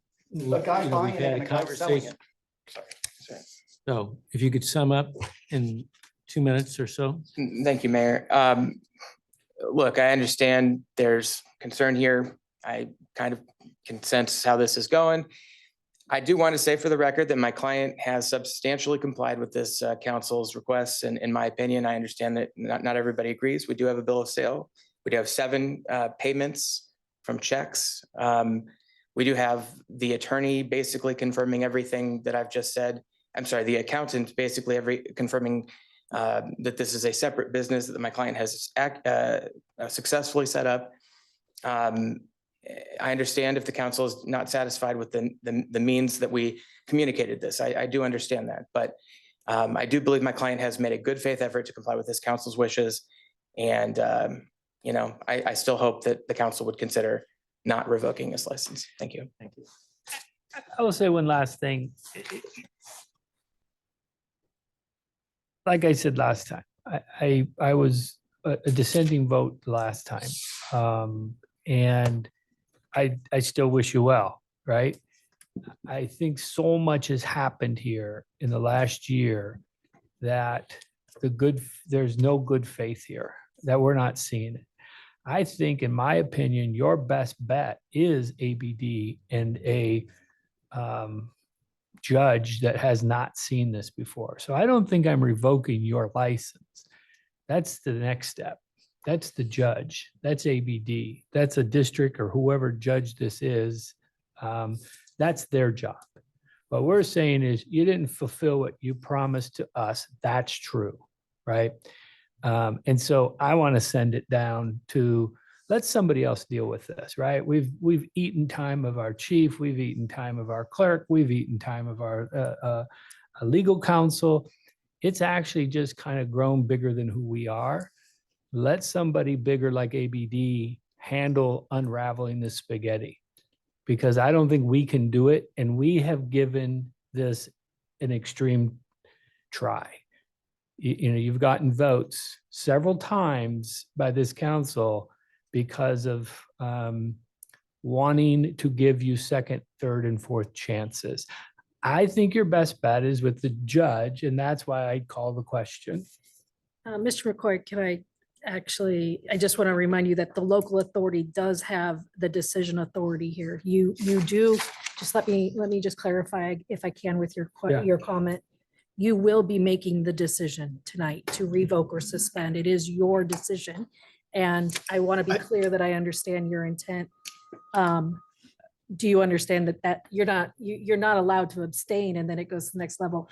You are making a decision tonight. Do you Yes, understand that, right? I apologize. Okay. I do understand that. What I'm saying is we're not the last chance he has. Thank you. We're going to make a vote tonight. I know how I'm voting. I can tell you now, because I'll make the motion. But you do have another chance. And I hope you would keep your same lawyer and keep everything intact and start working on it tomorrow and, you know, all that stuff immediately to the next one if my motion passes. And your My motion motion is, would be to revoke the liquor license of Taps Pub. And I just want to, is there a second discussion? I do want to just add one last thing. I do wish you well as well. I've been to Taps a couple of times since we've had these discussions. I enjoyed my time there. And, you know, we do a good job there. There's some mismatched paperwork that I thought I got cleared up. I'm reading through this and I thought we did. And everything I have, I get it. There's a few wishy-washy things that shouldn't be there, and that's no excuse, but it's no reason to take away a liquor license. You know, we just passed the sting on Saturday. We only got stung on. We run a good business. We do everything right. There's no reason to take away a liquor license for it. Not following And- procedures is. And that's the thing. All you guys asked for was the tax update things. We did all that. We asked for the proof of a sale. Will can walk in here right now and say he's buying or he sold me the place. There is proof of purchases. There are literally checks written and cashed from one bank to another bank, my bank business account to his personal account. There are, you know, so there is proof of all of that. And for the record, we have not received any of that. We received 7 checks payments from that reflect payment to, just again, to clear the record that any additional confirmation of receipt is not part of the record. Okay. And But I do understand what you're saying. yeah, they are the check statements straight off the bank. If you need the back of them where they're signed by whatever his bank is, Bank of America, they can grab those, you know, we could easily grab those too, but I get it. Today was the date set for hearings. I know. And I mean, if anything, I'd ask, I don't know. I guess I would ask for a suspension of time, but like you guys just said, you guys don't want to put any more time and effort and hours into this. And that sucks because like you said, you have been there. It is a great place and everybody there. Look, I've does have been there fun. too, Mr. Hartman, and I appreciate the business you ran. You know, we've talked with Chief. We haven't had problems with there. It's a nice place. It's a great neighborhood place. There's no issue with that with this council. The issue is just the repeated working with you has been difficult, a convolution of documents that we've asked you that has not been provided. It's just one excuse after another. Hold on. This has been ongoing. I think at this point that the motion has been made, the question's been asked, and we need to vote on this. For 3/4 of the times you guys had to deal with it, it was Will in charge, not me. So I've only had the reins of it for 3 months, and 2 months of that I had a liquor license. Well, I think we're ready to vote. Sorry. I do want to clarify one item that was stated on the record. I'm not sure that we're clear whether the business can operate during the appeal period for a revocation or not. I knew for a fact, yes, for suspension, but for a revocation, we were just validating under 123.32(9). So I will confirm or deny that. I just didn't want there to be any misunderstanding or assurances. Whatever the code says you're allowed to do if you choose to appeal. I just want to make sure, again, we're clear that We're not sure. we're not Not sure. sure. I need to research. Does that affect the council's decision, though? I mean, Well, depending on what the decision is, Mr. Glassbrook, sorry. I just wanted to make sure there were no assurances outside of what the code provided. Doesn't affect my decision. Your Honor, I had one thing I wanted to say, and that is, I do remember last time asking the question if we were allowing enough time, because I didn't think so. But we were assured it was enough time by you.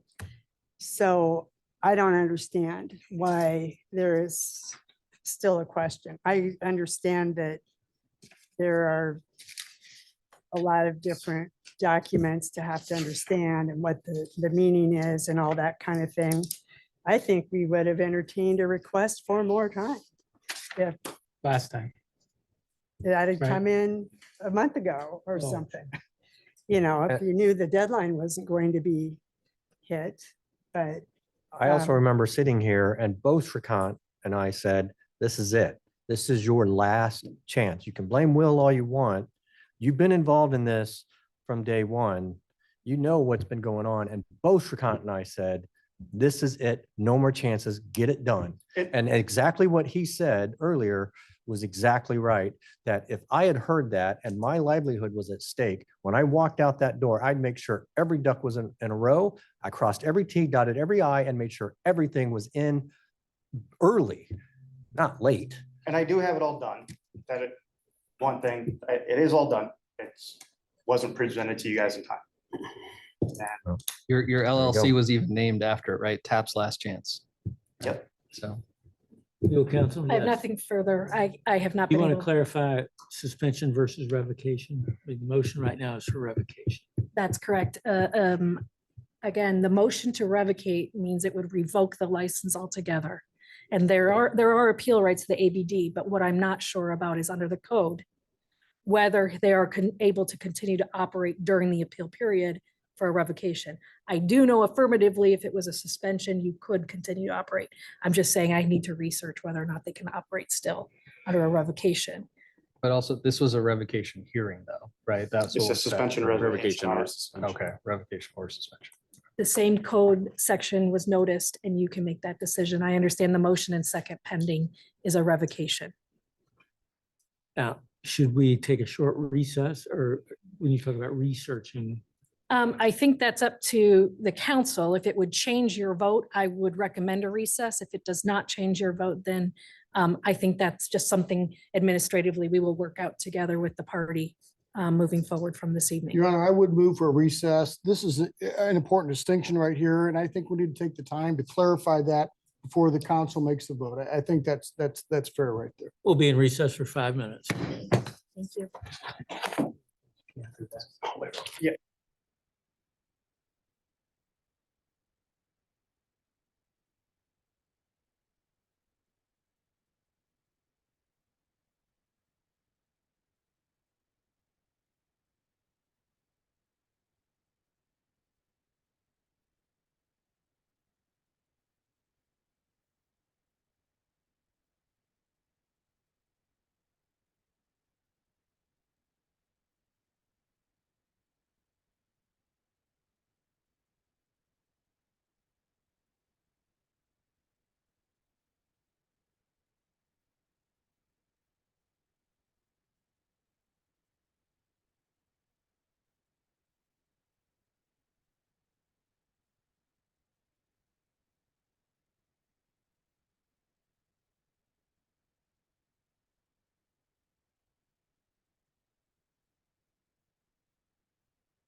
Call the meeting back to order. We had taken a brief recess so legal counsel could provide some advice to us. Legal counsel. what Thank can- you, Your Honor.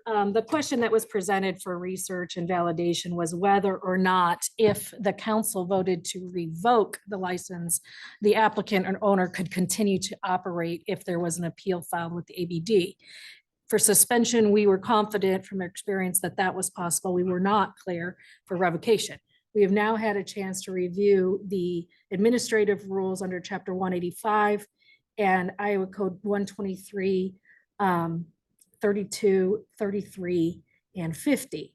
And we believe a correct interpretation of the law is that they are allowed to continue to operate during their appeal. And until the ABD issues the final revocation order, that revocation is not final. And therefore, they would be able to operate if the council chose to revoke tonight during their appeal. That's our analysis. And they chose to appeal. Yep. So your analysis is there's no functional difference as far as the revocation or suspension, as far as the ability to continue operating if an appeal is taken. Is that That's correct. The functional difference is if a revocation is the decision, it precludes the reapplication. There's some significant reapplication prohibitions for the applicant and for the bar location itself as opposed to suspension, which doesn't have the same sort of teeth. So practically speaking, in terms of the operation during the appeal, my legal opinion is that there is no difference and they would be able to continue to operate And during the just appellate Right, review. but with the revocation, as you've explained, you have an impact on the site itself. That's correct for 1 year. For 1 year, That's correct. or for the owner for 2, is that correct? That's correct, Your Okay. Honor. That would be Iowa Code 123.40 has those revocation in teeth, the effect of Right, revocation. but suspension, on the other hand, does not have those 2 provisions. Not that I'm aware of. And So, sorry, go ahead. I was just gonna add, so that legal advice you're offering is for us to rely on as the city, not for the license holder, right? That's correct. In making our decision. So the motion that's on the table is to revoke, which then, as explained, it has more serious consequences for the site itself and for the holder. Suspension, on the other hand, does not have those 2 implications. So again, we've got a motion on the table, we've got a second, we're ready to vote. So if you want to continue with revocation, then you would vote in the affirmative. If you wanted to consider suspension, you would vote against it. Is that clear? I think that's correct, right? That's correct, Your Honor. So with that clarification, would the council please vote, and would clerk please post that vote? Again, this is to revoke.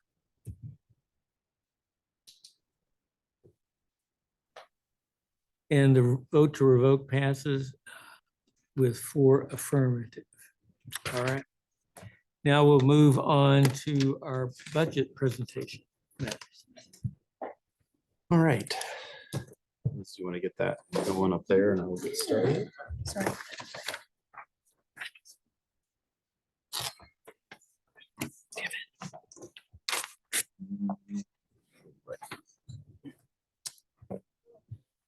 All right, where the presentation is getting brought up.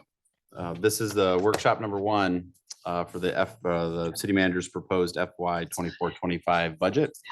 And tonight, just a little bit of change that from what we've done in the past, just due to timings related to the property tax statement that we'll talk about in the presentation tonight. We're actually doing the general fund and trust and agency fund first. To kind of walk through that, there'll be a number of slides and items that we'll talk about related to legislative changes that have occurred over the last number of years, and most impactfully, House File 718 that was passed in the last legislative session, and how that impacts the general fund budget that will be presented to you tonight.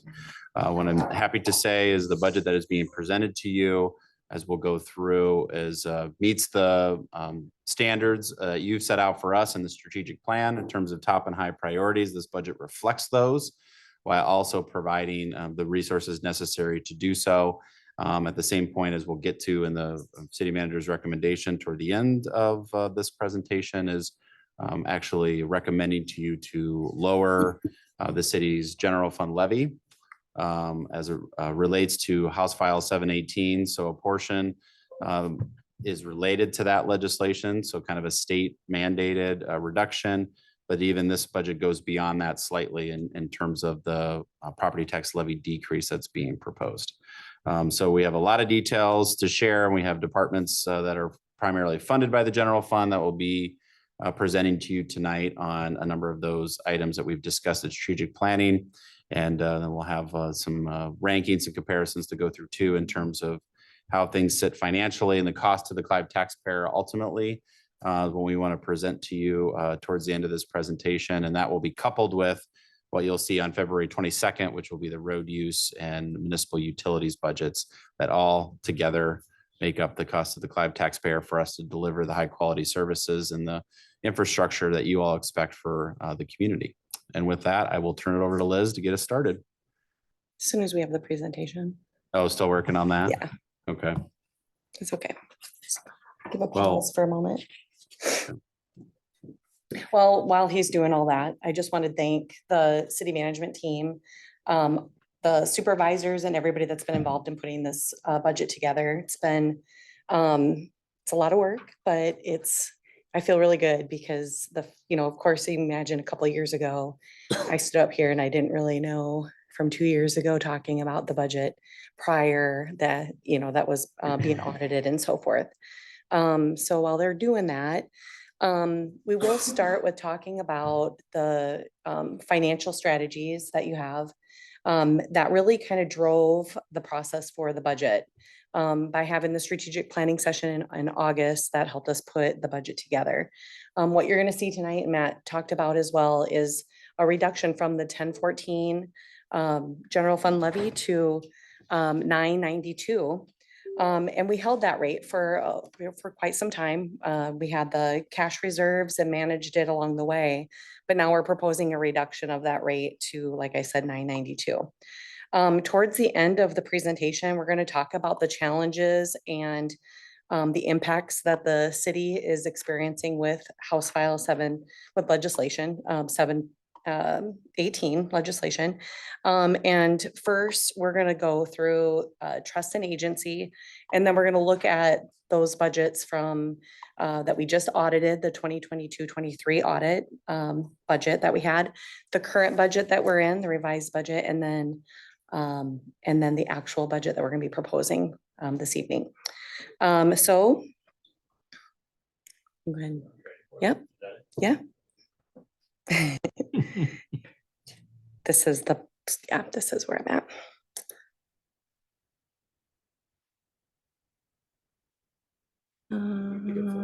Yeah. Screen on here. Which one is up for full screen? Is that this one here? Nope. There we go. Is that it? Okay, thank you. All right, so the reduction of the general fund rate of 701 is due to the haircut that's required by House File 718 legislation.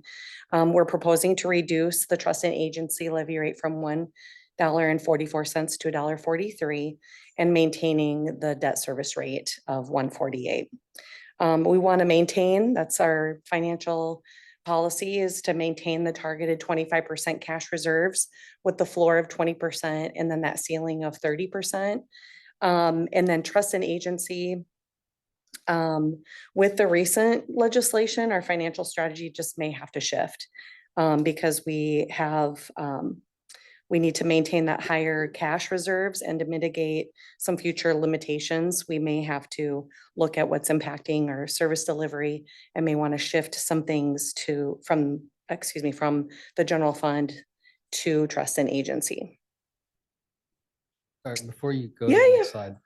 So I just want to clarify one thing. Mhm. You mentioned how some of the reduction for the property tax rate has come from House File 718. Yes. So I just want to clarify, staff has found a way to go above and beyond that, right? That's correct. Okay, thank you. Yep. Yep. That 1 cent for the trust and agency. Yep. This slide shows the list of all of the top and high priorities that Matt had alluded to, which were approved by council in August. The positive point here is that we were able to provide a budget, proposed budget with all of these priorities included this evening. For trust and agency, I wanted to just express that this is the property tax levy that provides the employee health and health insurance, dental, vision, flex, and the general liability for the city. It generates $2.7 million. And the slide shows you the history of where that levy was. And tonight we're proposing that reduced levy rate to $1.43. We're projecting 5% increase for all of our health insurance. That is typically what we not only budget for this proposed budget, but then also in the future projections. So you'll see that, you probably saw that in the cash flows when you were reviewing. We are proposing some additional benefits for the public works specialist position that you'll hear about more so next in a couple weeks, but also the leisure services director will be proposing a couple part-time library assistants that are part-time to be a full-time position. Therefore, they'll have some benefits there. We need to really closely monitor trust and agency. I kind of mentioned that before due to that legislation.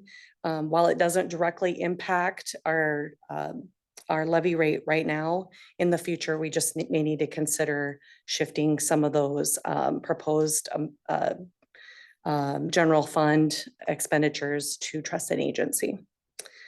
Any questions on that?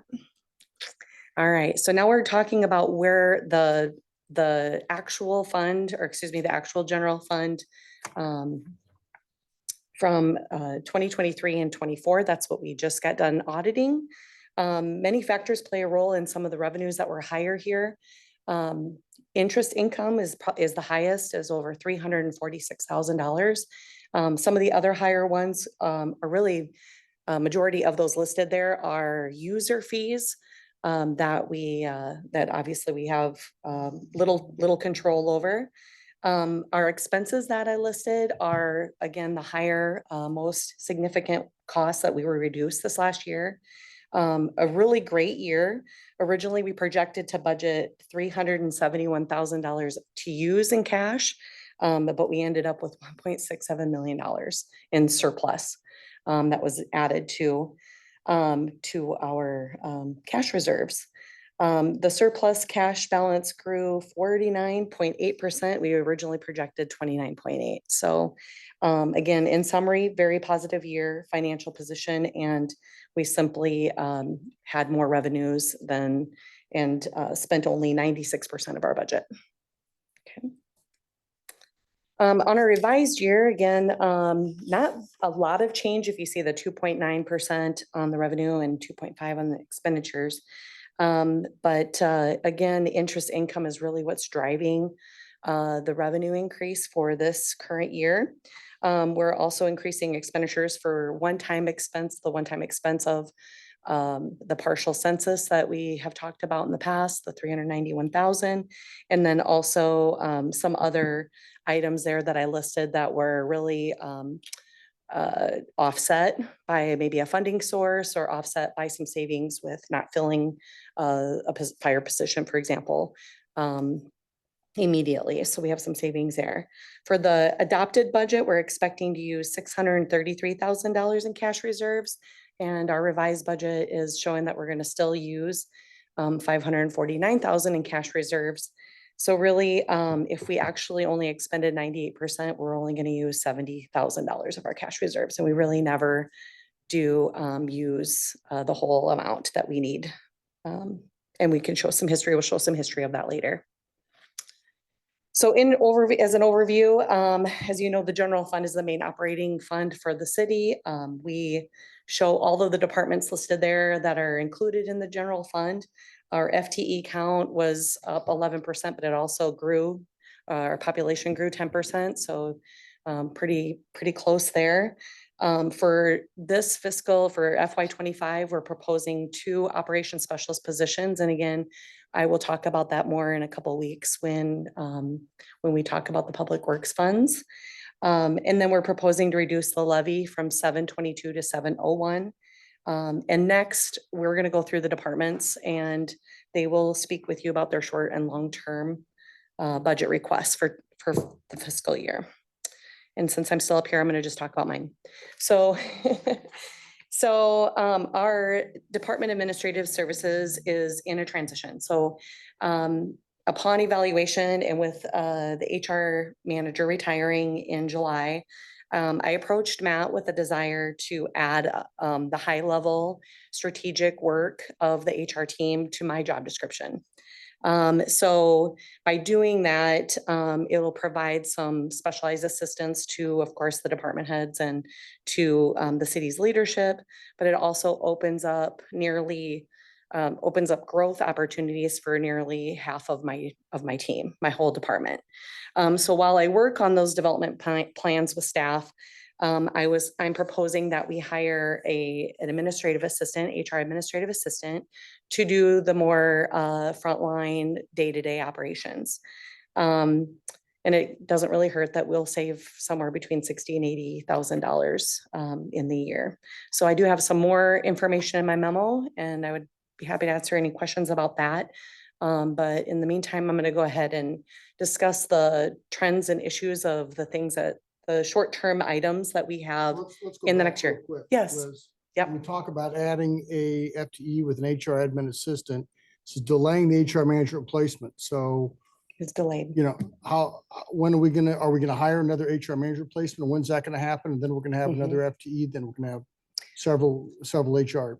I am not proposing that we have an additional FTE in my department, so we'll keep the 9. I'm suggesting that the HR manager's role, those high-level strategic items would be under my job description, and we would hire, I don't want to say backfill or replace, because it's not the same, but administrative assistant to assist our team with those HR functions that are a little more frontline and so forth. I want to work specifically with our specialist and work on developing her skills, her management level skills, so that she can become the manager, say in a year or 2, or however long it takes to develop her. That also gives opportunities for other people in finance to do some backup as well, some of my tasks, some of the finance manager's tasks to the staff accountant and so forth. So we've got kind of a growth potential for, like I said, basically half my department. Councilor Klein, too, I'll add in on that is, as Liz and I discussed this, one thing that I've been looking for opportunities to do within our organization is provide for those upward growth opportunities for existing staff. We're not a large organization, so sometimes it's hard to provide those. We think we have somebody who's very capable in that human resources specialist role. She's been with us less than a year, but has shown us a very high level of potential. And I didn't want to put us as an organization in a position where we would limit her growth and her ability. I truly believe within a year or 2, she has the potential to move in. We'd basically be back to the same structure that we're at today with an HR manager. And then our idea with the administrative assistant position is finding somebody who could then maybe grow into the HR specialist role someday. So yes, the FTE count is not changing. It is kind of recognizing that also Liz has a desire and an interest to take over some of those human resources strategic role as the overseer of the department itself, and then allowing for that upward growth opportunities for the department in the middle. And so we don't get a whole lot of opportunities to do this in Clive. And this presented an opportunity to do that and grow that individual and an individual behind them at the same time that be the right mix for us. So while there might be some short-term savings, our hope is that we kind of be back to the same structure within a couple of years. Yeah, thank you. Thank you, Matt. Yeah. And I'll just comment, we discussed this at the Personnel Committee. And Liz, I really appreciate your out-of-the-box thinking here. Yeah. Very creative thinking. It does save us some money in the short term. It provides some career paths. One of my concerns that we talked about was putting too much on you and your bandwidth and ability to to manage all of the additional duties that will come with this. So I think that's something that, we just gotta be wary of, right? But I do think that it makes a lot of sense from an organization standpoint. I would echo that. That's what I was going to ask is if you have any, because, we've talked about retention and talent acquisition being challenging at times. So yeah, I would kind of say the same thing, right? We don't want to overload you, but yeah, I do think Right. it's a great idea. It's I definitely. appreciate the concern. But I will assure you that I have spoken to the managers in my department and I have the support of my entire department. And also my understanding is that Matt has spoken to a lot of the directors and they shared their concerns. And I believe that I have some really good support. I guess I don't know who, but I have some support from the department directors as well. So I'm really excited to take it on. I didn't want to go through my resume, but I do have a human resource manager certification, the national certification. And you might know that I have a little side gig that I do executive searches myself. So I'm thrilled to assist in this time being and I'll enjoy that very much. So I appreciate it. Appreciate your support on that. So I'll continue. We have some short-term initiatives that you may be aware of, the partial census that we talked about briefly, and then also agenda management. So I believe Matt had mentioned maybe a meeting or two ago that Novus is no longer going to be supported as of October. So we will be coming forward probably at the next meeting to share some thoughts about another software company. We also will be looking at our purchasing policy and updating that along with a grant policy. HR is in the process of assisting with the police chief recruitment. We also have improvements to our wellness program that we'll be bringing forward. And then we're looking at a safety training program and also citywide training program. And as for finance, they're helping me very closely with the budget and also the new rate structures that we'll be proposing in a couple of weeks. And then also just utility process improvements in general. I have no significant capital improvement requests this year or any other major budget requests at this time. And if you have any questions, I'd be happy to answer them. Chief Venema will be up next. Thank you, Liz. Yep.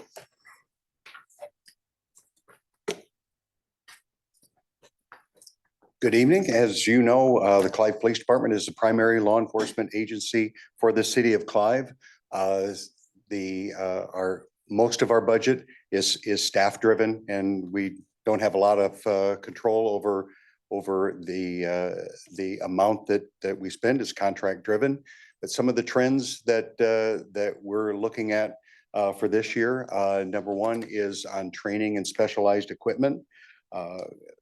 Recently, one of the top desires when we polled our employees was the desire for more training time, more to be able to learn and grow in their jobs. So we're a small portion of that is raising the amount of money we make available to that. Additionally, we've had some experience with more officers leaving and transitioning to different departments. A huge expense is in training at the Iowa Law Enforcement Academy. The tuition itself is about $10,000 plus all the equipment you end up buying. So we thought it was prudent to just budget for an extra person there just in case. We hope we don't need those funds, but we'll have them there if we need them. The specialized protective equipment is for one of our officers will be doing higher risk search warrants connected to the mine task force, helmet and plate carriers and things like that for some of those high risk activities. The most significant budget requests every year, we replace a number of our vehicles, and we're scheduled to replace a total of 4 in the next budget year, 2 marked patrol vehicles, including the setup and warranty, and then 2 of our unmarked vehicles. We're also ready to replace some of our speed display units, those that when we have a speeding complaint, we put it out in a neighborhood, just to make people aware of their speeds. Our last ones are about 7 years old and they're starting to fail. So it's time to replace those. The biggest hit to our budget this year is a replacement of all of our Motorola mobile and portable radios. We, along with most of the Westcom agencies, our radios are all about 10 years old.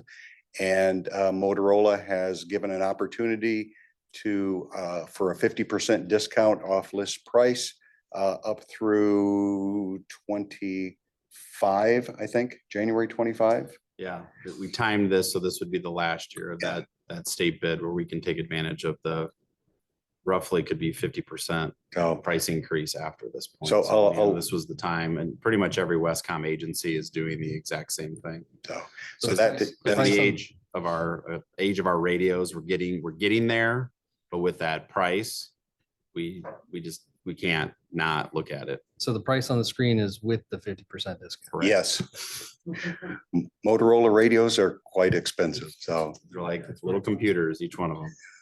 So, and the last item we have on there is a scenario-based interactive video training system.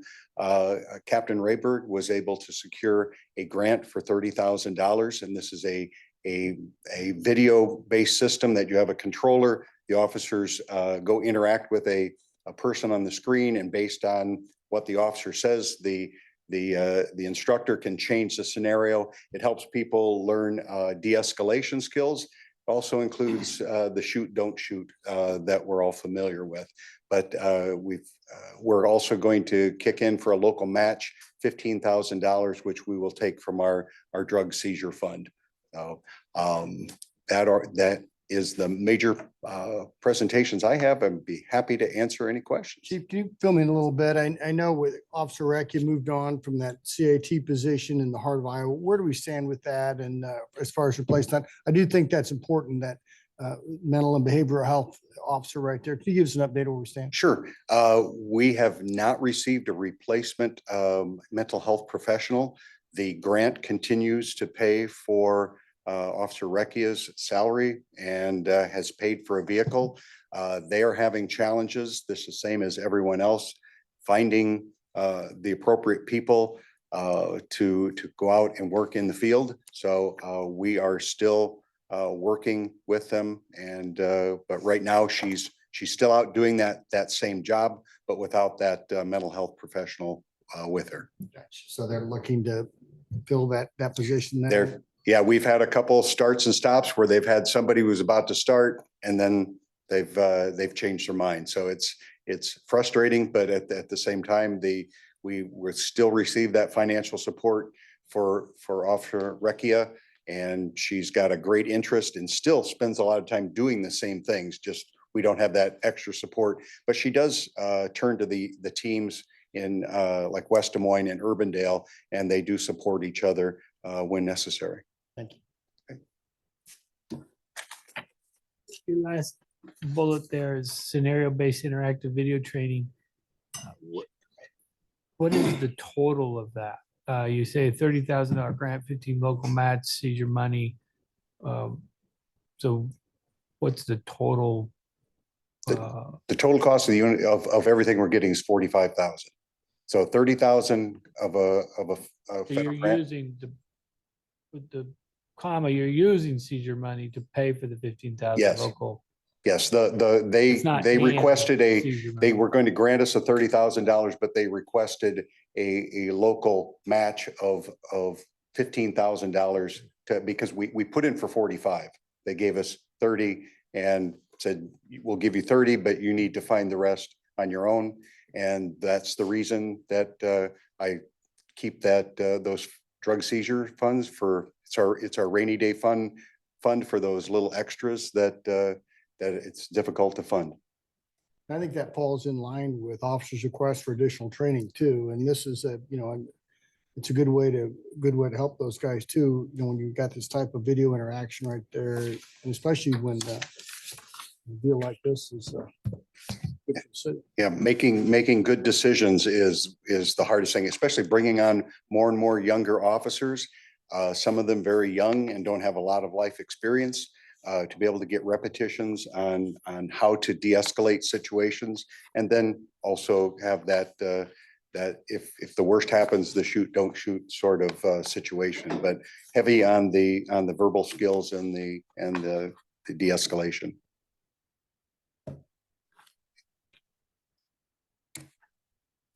Now we're up for fire. Chief. Clay. Mayor, council, thank you. A brief overview of what I have before you. The fire department provides primary fire and EMS services for the city of Clive under our shared arrangement, where you'll oftentimes see an Urbandale truck floating around the city. But we employ 20 full-time and approximately 30 part-time staff members. Some of the current trends that we're seeing is largely related to employee recruitment, retention, and staffing. A lot of what we're trying to do is focus on what we have and building the team within and focusing a lot of our resources to those individuals. We have an incredibly young fire department. So investing in them, I believe, is a paramount move on our end and something I not only look forward to, but take serious in this sense. So service delivery and collaborations, like we talked a lot about in our strategic plan, we're constantly looking at ways to collaborate with our neighboring cities. And as we're doing that, what I'm largely seeing is there's some cost savings out there, but not getting wrapped up in the money, but we're able to provide a better service while doing collaboration. So there's some cost savings out there, but in the end, we're going to be providing a better service to the city of Clive. So I look forward to continuing to dive into that and seeing what we can all do with that. But I think the future is looking pretty neat with some things that we're going to be doing with those. Paramedic training. Obviously, we provide a paramedic level of service in our ambulance. So continuing to devote time and efforts and resources into developing those is very important. As we mentioned earlier, with the bringing on of our Assistant Chief of Operations, having a heavy background in EMS, we see a lot of pros in terms of her development into our paramedics and the trainings that we're providing. Vehicle maintenance and repair. We're looking historically as what we're seeing trending wise. Big red trucks are getting much more expensive and they're becoming hard to get. So lead times are growing and so is the price tag. So one thing that we're looking into heavily is how do we tend to those vehicles when they're broken down, which we're seeing a lot of. So we're looking at ways that we can better service our vehicles in a timely manner to keep them on the streets, but doing it financially responsible as well. So again, some really neat things ahead of us with some collaborative efforts with that, but some pretty neat growth. Hopefully we'll see in the future with that as well. Tell me a little more detail on that, Clay. I mean, are you looking at more PMCS? Are you looking at shared services with other agencies? Are you looking at some type of proactive maintenance program? What does that entail? So looking at the vehicles specifically, couple things we would like to see is one, not putting the trucks on the street as much as possible. Any hour that the truck is driving or mile, it's putting wear and tear on that particular vehicle. Do we have to deploy a truck with an ambulance every time? I don't want to let the cat out of the bag. There's more things to come with that. We're truly analyzing how can we not maybe do that so much. And again, what that will do is not put so many miles on a truck and not so many hours on that vehicle as well, but potentially utilizing a better system in how we work on those vehicles in terms of getting those to a better spot to get it out the door quicker as well. So I don't want to go on the record with some things we're quite working on that are not finalized, but we do see some pretty major improvements with our trucks. And as we're saving that, we're going to save some money by not fixing them because they're not going to break them. So we're seeing those maintenance repair items every year getting larger and larger. So it's definitely an interest of mine is to get those back down. So AED replacement program, we're constantly evolving that program, getting better AEDs in the city facilities around. So another neat program that is very, very important to the residents of the city of Clive. So continuing to grow that and make a solid program with that. So Some of the significant budget requests that you'll see in 24-25 is the replacement of the training chief's vehicle. He It's was, totaled currently. it is totaled currently, so we have to. He got- He's, That was the accident he got hit during the winter storm. so he's currently driving an old cop car around. So Does if you see an insurance pay unmarked for car, that, or- it is. Okay. The challenge is getting the replacement truck. Yeah. That's been, the chief can speak to it. That's Which been hard. falling in line with the big trucks, the little trucks are just as hard to get, the SUVs and all of that stuff. Just an example, Carl was slotted to get 800 plus fleet vehicles to allocate to their customers, and they were allocated about 200. And we were originally not one of those 200, so we were looking at how to creatively keep the fleet moving forward, but we were able to pull some strings and get one reallocated to us to fill this particular item. So, and along with Chief Venema is the replacement of our 38 mobile radios at that value you see on the screen under the program that's out now. So with that, I'm happy to answer any questions, comments or concerns that anyone may have. Thanks, Clay. I appreciate it. Thank you. If you see Clay step out, that's because he's working on the truck tonight. So. Yeah.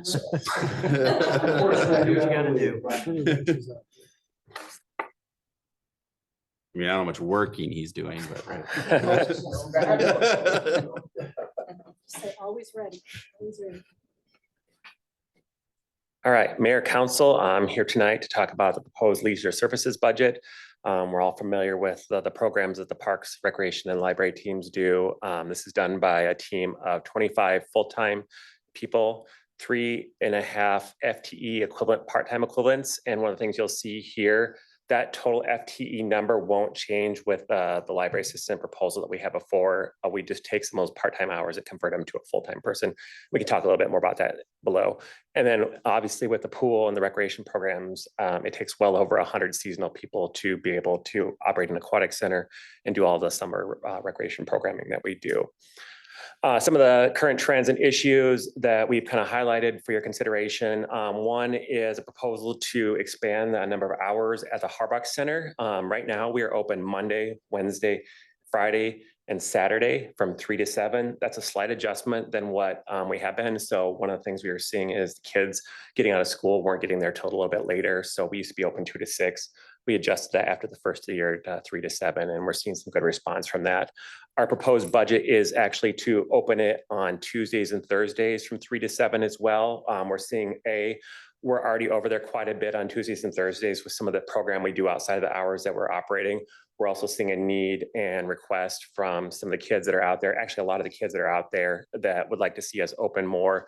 And the opening of the new gaming lounge we're seeing an increased demand of kids coming in there as well.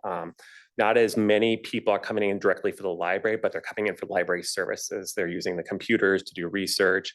They are checking out some of the library of things, and they're using our maker space. So seeing a lot of really good response over there, but we thought consistent opening Monday through Saturday would maybe even grow that as more. So that's kind of the first part of that proposal. Next is the library assistant. That 3.5 FTE equivalent is covered by 20 to 30 at any given time library assistants. We see a lot of turnover in that position. And one of our proposals is to take over the next 2 years, one at the fiscal 25 budget and another one in the fiscal 26 budget, and convert the full-time equivalent, so 2080 hours, into a full-time library assistant position in 26 or 25 and a second one in 26. Not change the total number of FTE equivalent. The additional cost would be for benefits for those 2 full-time positions, but not additional hours of full-time equivalents. And then also too, that one of those people would likely be pretty much staged over at the Harbach Center to give that some consistency as well. With right now we have a lot of rotating people coming in and out of there each day. Do you have folks in mind for those roles that? Well, yeah, we do believe that there is probably one of the 1 or 2 of the library assistants on staff right now will be ones that would want to fill those positions. And we think we have plenty of qualified ones. And the hope would be get off the ground running and also get some stability with that position, so we're not having as much turnover with those positions, because they're not full-time positions. We often see people pick up hours or want to do it for a while, but then they'll get picked up at another library or another job full-time. So we lose a lot of people pretty frequently in that area. Are we keeping an eye though on what, 25, 26, whatever, that's a few years out. But we're also talking about the schools may step up and work with us on. And so then what, Yeah, so what would, in a situation like that, what would occur is they would work over here at the main library, and we just transition out as people quit. We wouldn't replace some of the hours that they're doing. So no one would be eliminated. We just have to figure out how to do that transition appropriately, and just bring them back over here all the time if that facility doesn't, in 3 or 5 years, is not open. We've been operating with part-time staff at this library for a long time, and so it would just fill that. It would fill that in if we did something different with the Harbach Center. We have enough hours over here for the part-time hours to more than enough. We'd still even have some part-time staff above. Absolutely. That.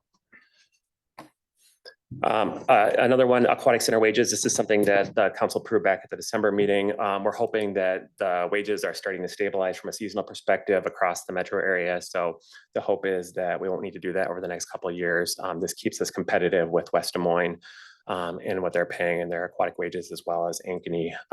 We're not competing with Des Moines. They're a different market. They're paying quite a bit more to be able to get their positions filled. So we feel like where we're paying our rates are well within the market out here for the seasonal kids. what is that again? I think it's about 15.25 roughly in there is the starting wage for a Do we lifeguard. feed them or no? No, we do not feed them. Oh. Nope. I thought one year we did decide. My kids take their own food every time.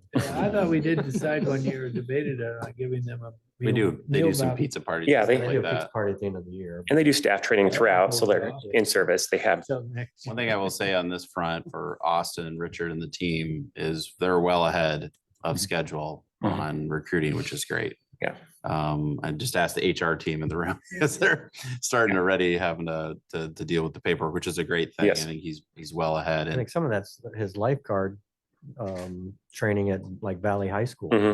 Coaches. there you go. Yeah, It's recruitment. That's It's Yeah. recruitment. Well, and I've heard good things on the comp structure too, right? These kids, when they come back, they get an incentive to come back Yeah. to us. So, Like lunch.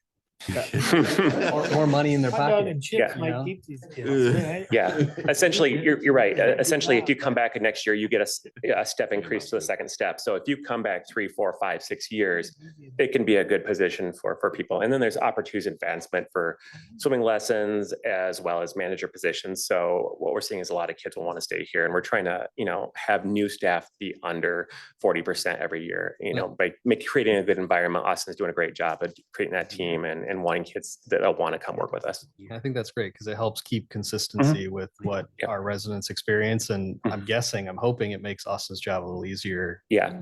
And I can't remember who just said that a little while ago, but him teaching classes over at Valley makes a huge difference because he looks at it as, hey, this is recruitment for to come over work here. So him being able to do that is a great benefit to us as a community. And then last one, senior park operations specialist promotions as part of the recruitment and retention program. One of the 3 divisions had a senior parks ops specialist created for the mechanics position. We're proposing to do that for the 2 other ones within the natural resource and the park operations area to kind of help lead smaller crews on specific projects, have a little bit more expertise in those specific areas. So natural resources, we're looking at something potentially like as a burn boss. We could start to incorporate prescribed fire into some of our management techniques. So we have goats, we'll have the forestry mower, we have prescribed fire. So looking at the ways we start to handle some of that stuff. And then with the parks area, looking at some expertise in how we better manage that turf. I know there's a lot more discussion about how do we be more ecologically friendly with the turf that we have, maybe less pesticides, more SQR, things like that. So we can have the high quality turf within our parks and our open spaces, but not necessarily use some of those chemicals and things like that. So those are kind of some of the expertise we're looking at, but should it be approved, we'll work to refine those a little bit more detail. I'll move to the next one. So just some of our significant budget requests for this. We have multiple pieces of equipment that are up for the replacement. So the first one up there is one of our 1-ton trucks with the plow, sander, and chip box is up for its replacement. Snow blower and a broom for the trail is up for replacement. That's an attachment to an existing piece of equipment we have. A new hydro seeder, it's time for that to be replaced. Replacement of our tractor and loader. Our annual kind of park and trail signage of about $30,000. What we do is we just pick off a park or a section of the trail each year, and you'll see those get incorporated, have been seeing them get incorporated throughout that. Also, neighborhood park equipment and improvements. So what we had to do, this $75,000 was actually in this current fiscal year, but due to the Stonegate, we had to push that out a year. So just pushing that into this year. So that'll be for Walnut Ridge and replacement of their tennis courts there, and likely putting on pickleball lines as well. Why don't you mention what we're doing with Stonegate? Yeah, so At the end, but yeah, so just today, we sent out postcards to residential addresses within 1,500 feet of Stonegate Park. We also posted on our social media. It'll be going out in newsletters this week as well. We put together 4 different concepts from playground manufacturers, and giving people the opportunity to vote on their favorite concept, as well as provide us some input on what they like, what they don't like, what's missing, what they'd like to see added in there. And so what we'll do is we'll let that go out and get as many responses as possible. We'll refine that and make a recommended concept for the replacement of that playground here by the end of March sometime, with the estimate that we can hopefully get it replaced by July. Richard, Walnut Ridge, where is that? Is that right over behind University? I'm trying to remember. Yep, yeah, it's just west of here, just north of Clark. Right over on Clark, right? Yep, it's got the tennis court and the playground. Just that one. That's kind of. Gotcha. Yep. It's basically 2 house lots. Yeah, the water. yeah, it It's a does. detention area, yes. Yes. Right, the water tension. Have we considered striping that for pickleball as well? Yeah, we expect that we'll respect it for pickleball when we do that. So we'll keep the same tennis nets, but put on stripes for tennis and pickleball. We will engage the neighborhood a little bit on that just because Mhm. of the I was just noise wondering, difference. Yeah. The adjacent neighbors. The noise difference. Yeah. Tennis versus Be a pickleball. little noisy at times. Yep. I've heard some comments on that as well. Yep. Yep. Especially right next to, right in the middle of the That's pretty residential close to area. residential. It's right next to houses. Yeah, it's right next to one house on Understand. the east side of it. Yep. The next one is what we're calling a lean-to that would be constructed on the north side of the cold shop at the parks maintenance facility. What this would be is basically just a little bit of a roof extension that's not enclosed in any way, but helps provide a little bit of protection for some of the materials and equipment that we have to store outside. The guys have gotten quite good at turning the cold storage into a kind of a jigsaw puzzle to make sure they can get as much equipment and vehicles in there as possible, but just not possible to do that. So things we probably store under there is like our snow plows in the summer, just little things like that, that provide some level of protection, but we don't have to build a whole new building. So propose to build that on the north side of that cold shop.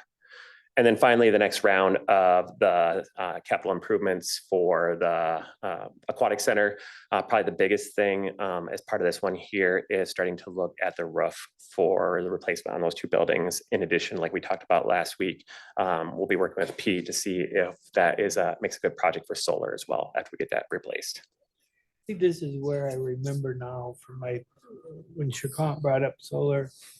And I do remember this talk with Denny at the pumps, but I think I was wrong with the pumps. The water heater, is it gas? Yes. That's where we want to start switching these over Electric. to electric. Now, Yeah. and I think at that time when it was being presented, they were so far off from being replaced, Yeah. it didn't make sense, but I would say you might pause on the water heaters at this point until you figure out the solar piece. Then it makes sense to move the whole thing over to electric if you can. So I do want to just clarify real quick. That's a water heater for like the restrooms. That's not the boiler system. But yeah, I'm just saying that's a residential, like 40 gallon, Everything. but the larger boilers, yeah. should be moved over Yeah, to the big. Mhm. Yeah, and they do heat pump water heaters now that Mhm. it'll use electricity Yeah. if it needs to, but it can actually use Mhm. kind of the exchange. Yeah. Like, it's actually, it Yeah. saves quite a bit. I mean, No, absolutely. It's something we want to look at when we get to there. I think we're more than 5 years out still on the heat pumps for those. When you do that, sorry, Eric, Size. for when you're looking at the solar, can you make sure to provide the business case for that Mhm. as to Yeah, the absolutely. upfront cost, the differences in Mhm. costs and the return and all that? I'd just Absolutely. like to see those numbers. Yeah, absolutely. I And agree. disposal as well. Yeah, I mean, maintenance, Mhm. you know, everything, the ongoing Yeah. costs of all that, and along with the ongoing savings, right? I just like to, I would just like to see the business case. for Yeah, that. absolutely will. This is where we gotta get creative, and I don't wanna take too much time, I get it, but this is where we gotta get creative and say, we're okay with even a private equity group coming in and putting those up, right? Not the city, because the city can't take the tax credits. Private equity group can take the tax credits, and then you get them back in 6, anyways, we'll get into that long, drawn out Yeah, thing that's when it fine. comes, but That process has actually been amended with the federal infrastructure bill. And we are eligible now to receive the credits directly as payment. ah, So all that could be part of the business case. yeah, yeah. right? So, I mean, it's Absolutely. usually how it, the only way it would make sense. Yeah. Richard, do we still have the UV system on the aquatic center? Yep, yeah, so yep, we still have that there. We do replace some of those occasionally as needed, but yeah, it's been working very, very well. On the pickup and the tractor and loader, I'm assuming we can resell our existing Yes. ones. And so do we have any kind of sense for what we could get to help offset some of those costs?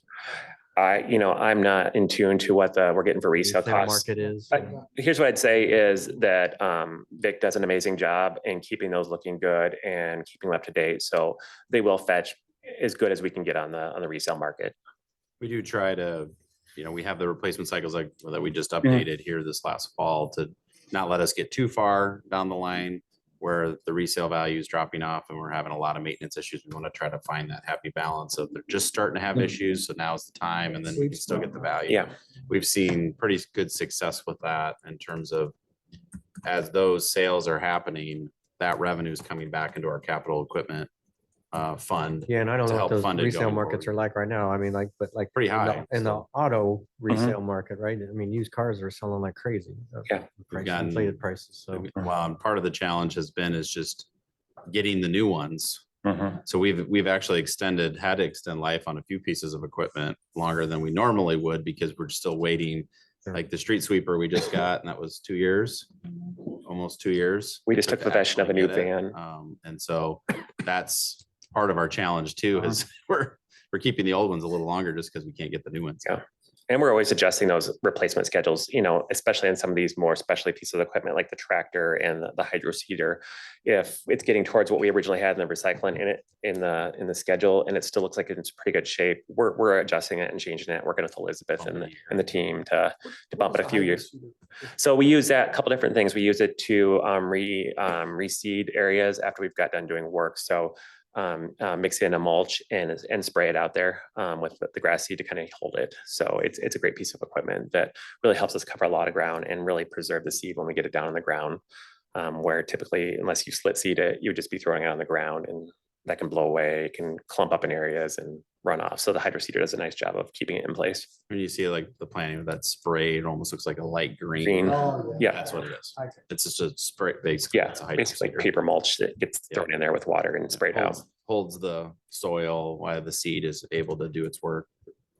One other thing to add, Richard's team, the Parks team will be moving into Lucity with a lot of their work orders and equipment.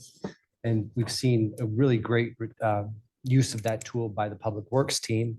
And we're confident that the Parks team will as well, so that moving forward, we'll be able to collect the type of data that helps us make the business cases you're describing, Councilman, and just track to make sure that all those things, whether it's when's the right time to sell a truck, when's the right time to replace this, how many hours have we got on it? We've got data to make those decisions. Any other questions? Thank you. Good. We wants to know when the dollars coming in and care about the kids playing in the lake river and all that. Well, I had fully anticipated bringing you the shortest presentation again, since this is the 27th year of hearing the same Status quo, thing. Doug, status quo. However, Matt has asked that I spend a little bit more A time little more extended. to give you some deeper dive Be the shortest into department deep dive you've ever heard. Note to all of us on review day that Matt asked you to go along. That's right. He wants to make sure you remember that. So as I said, Community Development Department has been doing the same thing for a very long time at this point. At the moment, we've got 8 full-time people, generally divided between planning, work, building construction work, and code enforcement activity. You're very well aware of the things that we work on, whether or not it's new construction development or some of the broader planning efforts for the city. We are in the process of implementing the city's first code enforcement software, i.e. building permit software. First module will be going live to the public on Monday. And then we'll roll out the last couple of modules over the next couple of months, but that will give our customers an opportunity to engage with us in a more contemporary fashion, allow them to begin obtaining the services that they request online and at their time and leisure. So looking forward to getting that up and running and moving on to the next project. In terms of our requested budget, again, we're not asking for anything different other than the kind of across the board changes related to salary and benefits. There are no other changes within the budget itself. In terms of the deeper dive part of this, as you can see, this is how the breakdown occurs for the proposed budget itself. A little over $1 million. The vast majority of it is allocated towards personnel, staff expenses. The rest of it is grouped into a number of different areas of operation, whether or not that's vehicles, training, principally.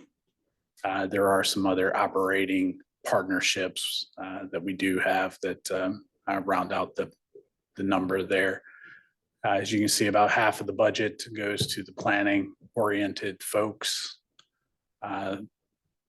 Third or so is primarily focused on the building construction aspects, whether or not that's permitting, plan review, or the actual inspection work in the field. And then we have a smaller portion that's dedicated to our code enforcement activity. And that ranges from too many cats at somebody's house to muddy yards to parking illegally on the street. It runs the gamut of types of activity that our code enforcement gets involved with.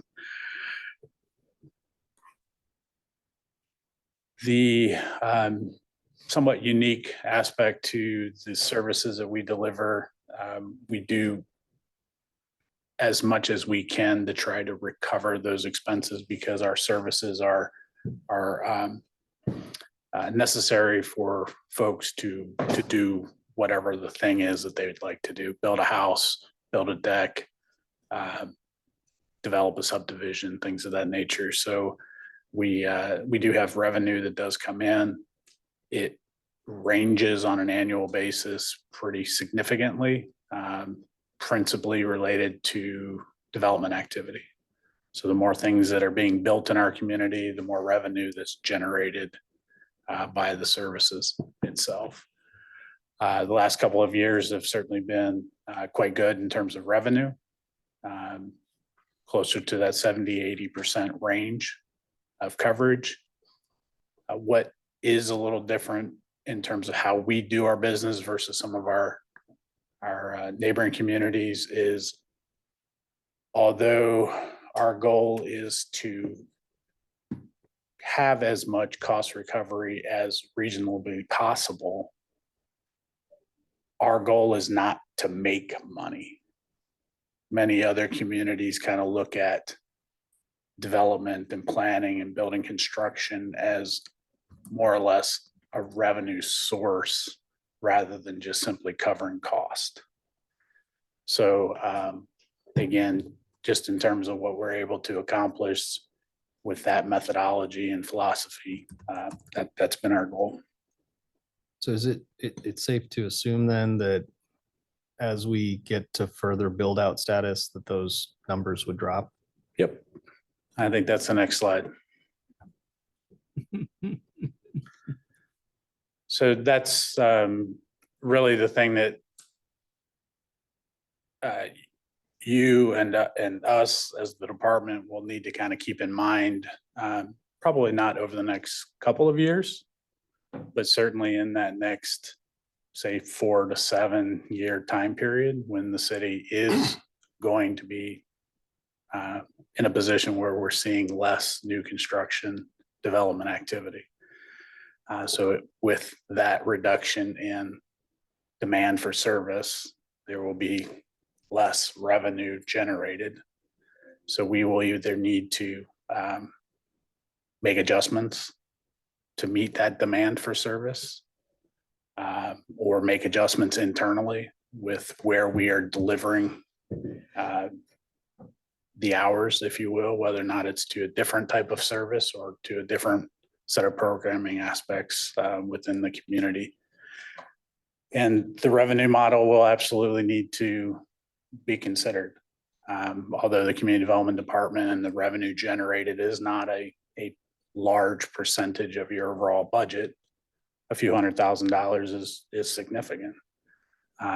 So it is something that will need to be considered as we move forward. Again, not in the next couple of years, but within the foreseeable future. You'll need to consider how you're going to evolve as a community and as a department delivering that type of service. And that's my spiel. Happy to answer any other questions that you might have. Thank you, Doug. Oh, go Doug, ahead. I'm sorry, real quick, Mayor. Doug, you see that evolution? Obviously, we're not going to be pulling as many new building permits, but remodels and things of that nature. Is that where you see kind of the direction going? Yeah, certainly. You will have, as you kind of move past the new construction, there's always the next thing that's going to happen to a building. 15 years from now, somebody's ready to remodel the kitchen or put an addition on or whatever it might be, or on the commercial side. There's lots of activity around new tenants coming in, changing out businesses, making modifications to meet new customer needs, et cetera. So there will continue to be a need for service. What I would say is that overall demand is certainly substantially less than what we do on a new construction basis. When we're building 115 to 125 new construction houses, that's a lot of plan review. That's a lot of inspections. That's a lot of touches. Where remodeling projects or tenant finishes, things of that nature, they have a fair amount of work, but not nearly the volume that's necessary on a new construction project.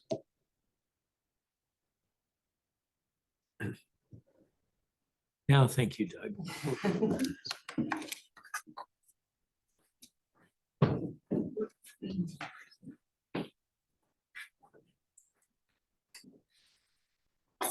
Okay, so tonight I'm presenting for the city manager's office, and Matt will have some items to bring forward as well.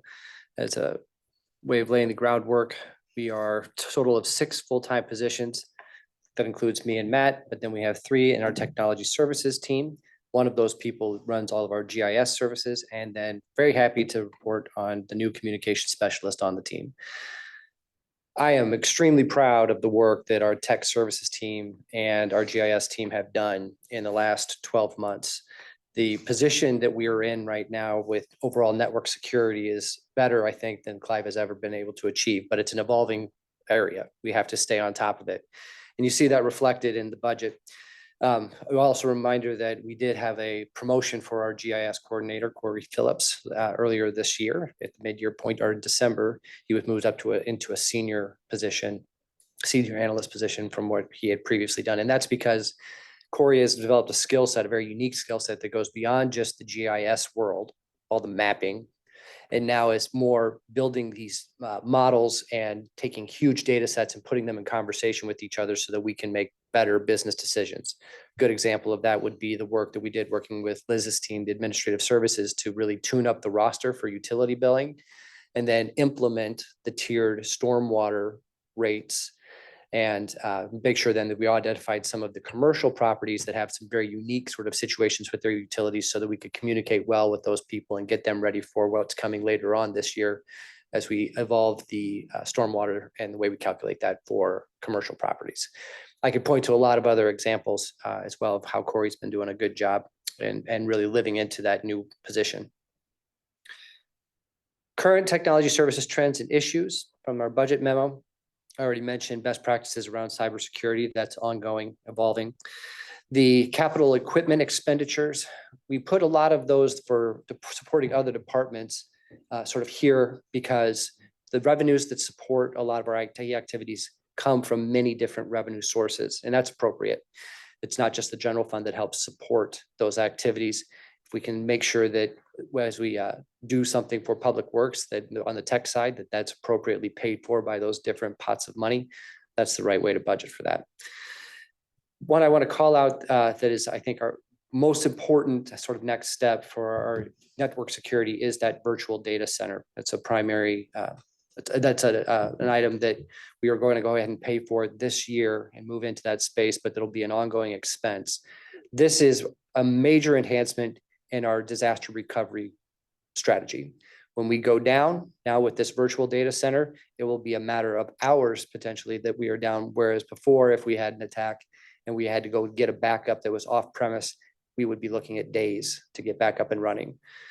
The cost of these types of services in the past could get really, really high, but because of all the competition in this space and more cloud services coming on board, more cloud solutions, prices are coming down. And this is really a great solution that was identified by our team. A couple of the other ones you see down the list here, the mass notification system in particular, that was one of the council's priorities. We are now starting our work to find that sort of single vendor who can help us with a number of solutions. Mass notification and agenda management are right in front of us now. Agenda management is something we need, that Liz mentioned before, that we have to get going on because our current system Novus is end of life in October, and it's a 6-month lead time that we need to build out that system. So we're going to get rolling on that. We will be bringing forward our proposal for that vendor next meeting. Yep. And because of how the stars have sort of aligned, we have an opportunity now to bring other systems sort of into that single vendor's family of products. So as we were vetting all the agenda management, we were simultaneously saying, show us your best price and your product timelines and sort of what their growth plan is going to look like for mass notification, website, and rec management. Rec management was another one that you've all prioritized that you'd like to see get better. So as we discuss what that vendor is bringing to the table with agenda management, we're also going to talk about those other things that they provide and why we think that this collectively puts us on a path. But they've got to prove it, right? We're not marrying them on the first date. We're going to date for a while, and then we're going to see whether or not they are ready to earn our business long term. Significant budget requests that we have. We have normal printer plotter replacements, copiers. We are looking at a better solution for a lot of our printers right now and moving those from our existing management provider to a different one that we think is going to save us quite a bit of money. Dennis and Harkin and I were just talking about that this week. We have our annual computer replacement program. This year, we will be working over at the community public safety. The machines that we brought over from the Harbach Center were those old machines that they were already using. So no confusion. It's not like we're just going right back into that building and taking new machines and replacing them with brand new machines. These are the old machines primarily that they were using at the old facility. And then we have our network infrastructure replacements, which we have annually to keep our network running the way it should. Happy to answer questions. Couple of things that I would add just real quickly too, is you'll see that over time, our network infrastructure replacement number has gone down. And that's partially to the work of not partially, it's because of the work of the IT team of looking for these more cloud-based solutions. So we're not having to have as much hardware on site.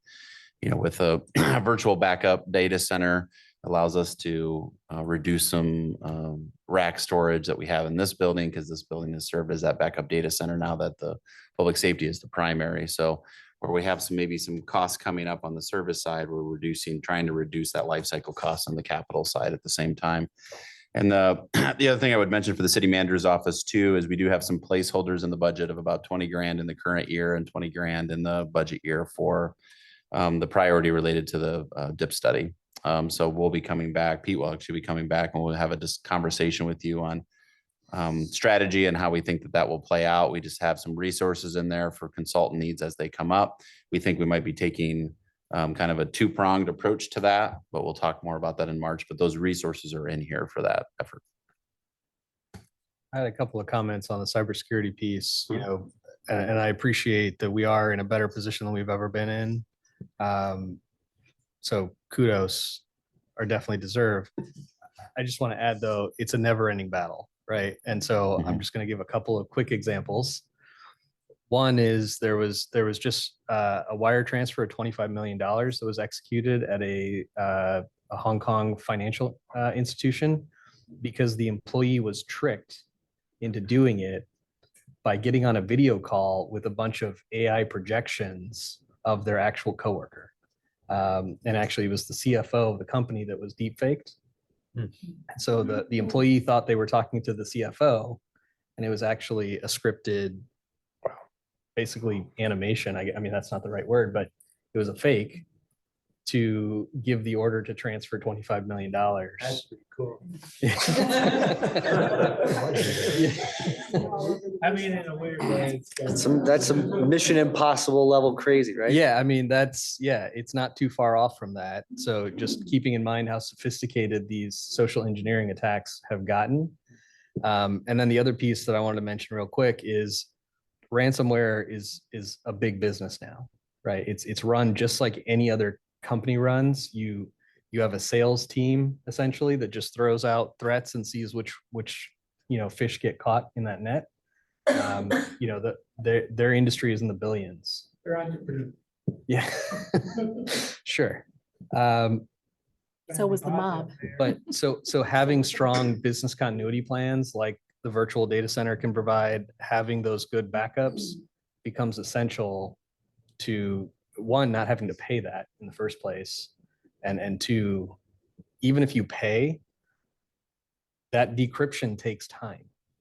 And so even if you pay, one, they're criminals, so there's no guarantee they'll actually give you what they say they're going to give you. And two, even if you pay, there's still time that's lost without a proper backup system. So stop there. And the backup systems we're talking about are just the bread and butter of being able to work. It is, when you get hit, it takes you down. We've seen that happen, unfortunately, to our neighboring communities and other institutions. So vigilance is essential. All right, okay, back to Liz and thank you, Council. Into the Yeah, again, yes. Oh, yeah. So I'm gonna walk you through the proposed budget, and then we're gonna take a little pause at the legislation, a little bit of the history, and then the recent legislation. And then Matt's gonna chime in and provide the recommendations and next steps. So I'm gonna keep kind of moving forward. So here's the general fund proposed budget. For context, the property tax is 56% of all of the revenue for the general fund. It's our largest resource. Our taxable valuation grew 6.7%. But for the House File 718, we take that 3% haircut. So when that equates to 3.6%, and the new dollars is only $398,000 for us. The other notable revenue source is the rec and aquatics revenues. They continue to enhance the programming and concessions offerings. And then they also look at some fee changes that will bring in some more revenues there. One of the items that at the bottom, it's kind of hard to read, is the solid waste recycling rates. And a couple of years ago, council chose not to no longer include the administration fee. So now we're just doing a pass through. You see what the new rates are going to be in 24-25. Those are there as, like I said, a pass through. Questions on that? We'll get into the revenues. I'm going to share a lot of detail on these later, but I just want to kind of give you a little understanding. This is part of our revenue and how it is affected by this legislation. So in 2013, we received backfill from previous legislation, and then legislation passed to no longer to phase out that backfill over 7 years. This year's amount is going to be reduced to $45,000, which is again just the general fund allotment. And then in 2022, we had a backfill for the business tax, property tax credit. And that came in, and now it's being calculated. It's supposed to be calculated at 100%, and we're only going to get 71% of that. So the impact is approximately 127,000, but we're only going to see the amount of 98. So really collectively, the 98 minus the 45, that's where we're going to see an increase in the backfill of $53,000. Still, our interest income is carrying us. Gosh, if we didn't have that, I don't know where we would be with this budget, but I believe last year we budgeted around 300,000, and now we're upwards of $800,000 for the year in the general fund. So it's not going to be there forever. So we're going to be watching, something we're going to continue to watch. In this budget, our revenues are showing that we will have a little over $1 million, $1.39 million in revenue for this next fiscal year, which is a 3% increase. Okay. On the expense side, really the first two are really salaries. So we're talking about all of the salaries for all of the general fund departments, and then also West Side Station and Station 43 is covering additional staff members. We don't have an additional SAFER grant, so that's why we have a little bit of a bump here in our expenses. And then Matt and Pete talked about IT programming. That's where we show the dollars here for the new agenda management software, the cloud storage, and then the mass notification system. And then one thing that we had in the memo and we're showing here is that we are proposing that all of the street lighting, there was half of it was in the road use fund. We'll talk about the road use in a couple of weeks, but here we're showing that we are proposing it to be spent out of the general fund 100%. So that is the most significant increases in. What's the advantage of shifting it from fund to fund? What's the advantages of that? Just by being able to kind of balance the different funds, and where it's an allowable expense that can be covered by the general fund. So we looked at not only the current budget, but also proposed long-term, and we made a decision to make this change. It was also proposed last year. I think we discussed it last year that we were going to maybe have to do that, looking at Road use needs it. yeah, yeah. Can I say it better than that? Find out in 2 weeks that we want to be careful until we get through a special census that it's to allow for some more resources in the road use tax fund. That's the, and it's an allowed expense in road use. Of course, there was many years ago where we had 100% of street lighting over in road use, but it is not that revenue is not, it's kind of a story with both funds, but that revenue has a lot smaller capacity, or that fund has a lot smaller capacity in the general fund. And so we have the ability to do this, and road use needs a little bit of help in the short term as we look at cost increases with materials, trying to expand our street, the staffing side of it as well. So that was a recommendation that I'm making to just go ahead, and we've been talking about it for a number of years about that this day was coming. This day is here. I think it was the other way though, right? We were 100% in general. Right. Yeah. And we Sorry. Yeah. Yep. Actually, it was 100% of the general fund. We needed the relief for the general fund. Yeah. I actually, it was Because I am some under budget the cutting. philosophy of- and I get the financial side. Yeah, so that's I'm right. fine with it, but I'm under the philosophy that streetlights should be road use. Mhm. I get it in this case. I mean, streetlights are for the road, right? Make more. Mhm. Public safety. Yeah. So it went, general fund too. Okay. So we are projecting last year to use cash reserves again when we were working on the budget this time last year, we were projecting that we were going to be using cash reserves a little bit higher than what we are. But if we were conservative, again, at that 98% of the expenses, we'll be using $64,000 in reserves. You'll see on the next slide that we never spend 100%, and I suppose that's a good thing, but as seen in previous years, the ending balance typically ends up better than our projections. The cash reserves being utilized or cash balances being utilized, we really need to kind of manage that over the next several years, especially just in light of legislation. Property tax increases should be the last resort, but we will need to look at their revenue options and maybe transfer that levying authority as appropriate. And again, on the potential expenditure changes that we have. So again, there's going to be probably some more shifts like you're talking with road use. There's going to be, we just have to get a little more strategic. And like I was saying in the very beginning, our financial position or financial strategies may need to shift. Yeah, as we talked about at the beginning, I think the reserves are going to need to be even more strategic now with this legislation. We have a pretty good year.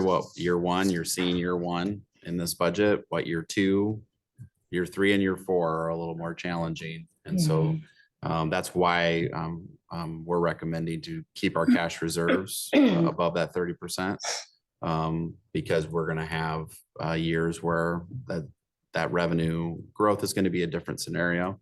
And then there's going to be, as we talked about strategic planning last fall or late summer, that now you have this question of whether expenses move over to the trust and agency levy, because that isn't capped and impacted by this legislation, and what expenses are eligible to do that. We have about roughly $1.5 million of expenses in the general fund that could shift over to trust and agency. So it's going to be about those conversations for the next at least 4 years, if not longer, depending on what comes after this legislation. File 718 that Liz will get into here in a minute.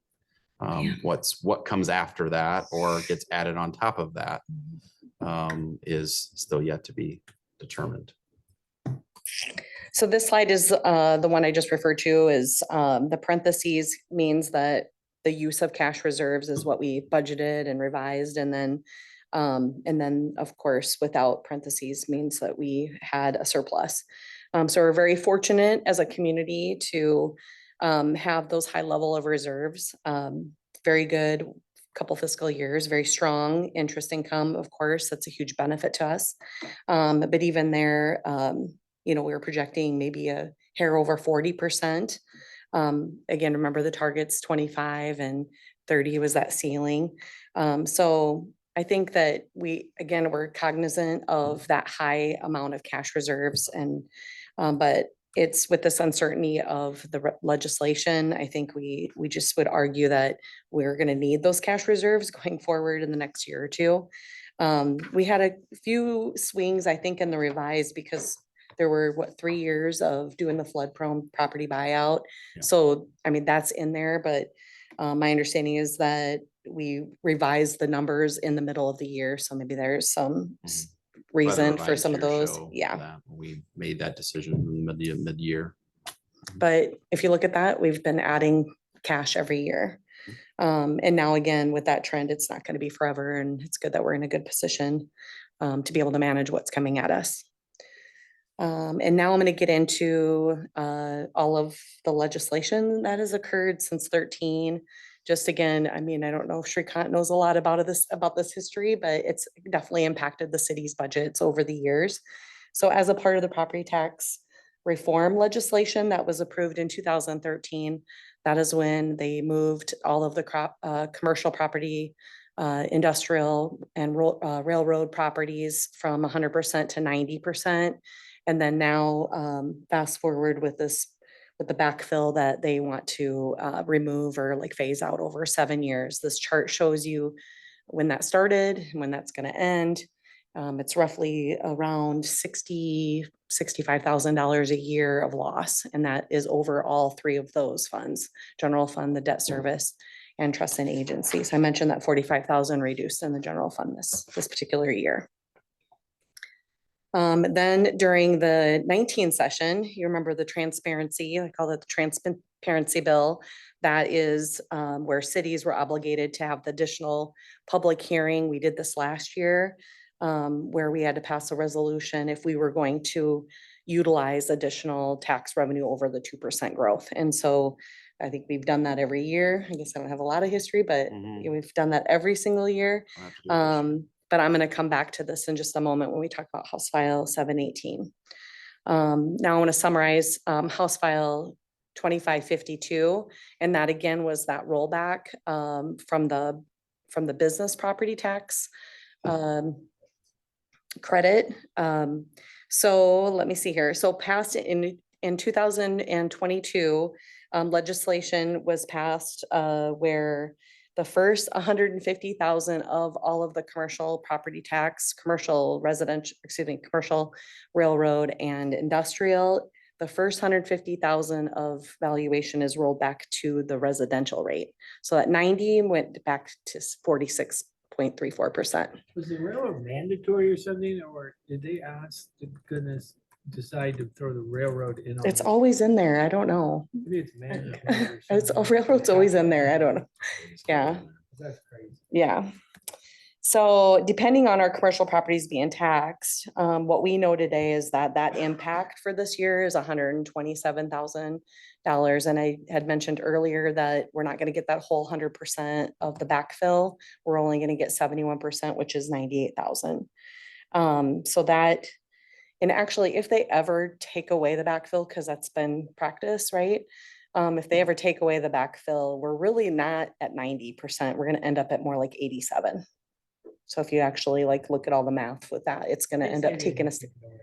They won't take it away. What was Okay. interesting is they You heard said it. it was going to be 2028 before this number was going to decline, and it's already happening now. Yeah, right. 5 years ahead of schedule. They claimed that it was going to be fully funded till 2029, but with the commercial values accelerating how they did in this last year with revaluation, it pushed that up faster, and they have allocated only a certain set amount. And if commercial values are growing much faster, then there's less in the pot to offset this. And so we're at, roughly 70-ish% when it was supposed to be 100% for probably the next 4 years. That'll be interesting if it reverses. I mean, there's projected to be kind of a fallout in the commercial market. So would that reverse any of that, or? It wouldn't, because that commercial value is already there. Yeah. So unless you see a severe decline in the commercial value, which hasn't historically happened in Iowa, other than like specific markets like hotels right after COVID, hospitality, there's been some bigger drops, but no, that's not likely to go the other direction, unfortunately. Okay, so last year during this time, you would remember probably the Senate Bill 1056. That one was the one that was kind of introduced right in the middle of our process. That bumped back our filing date from March to April.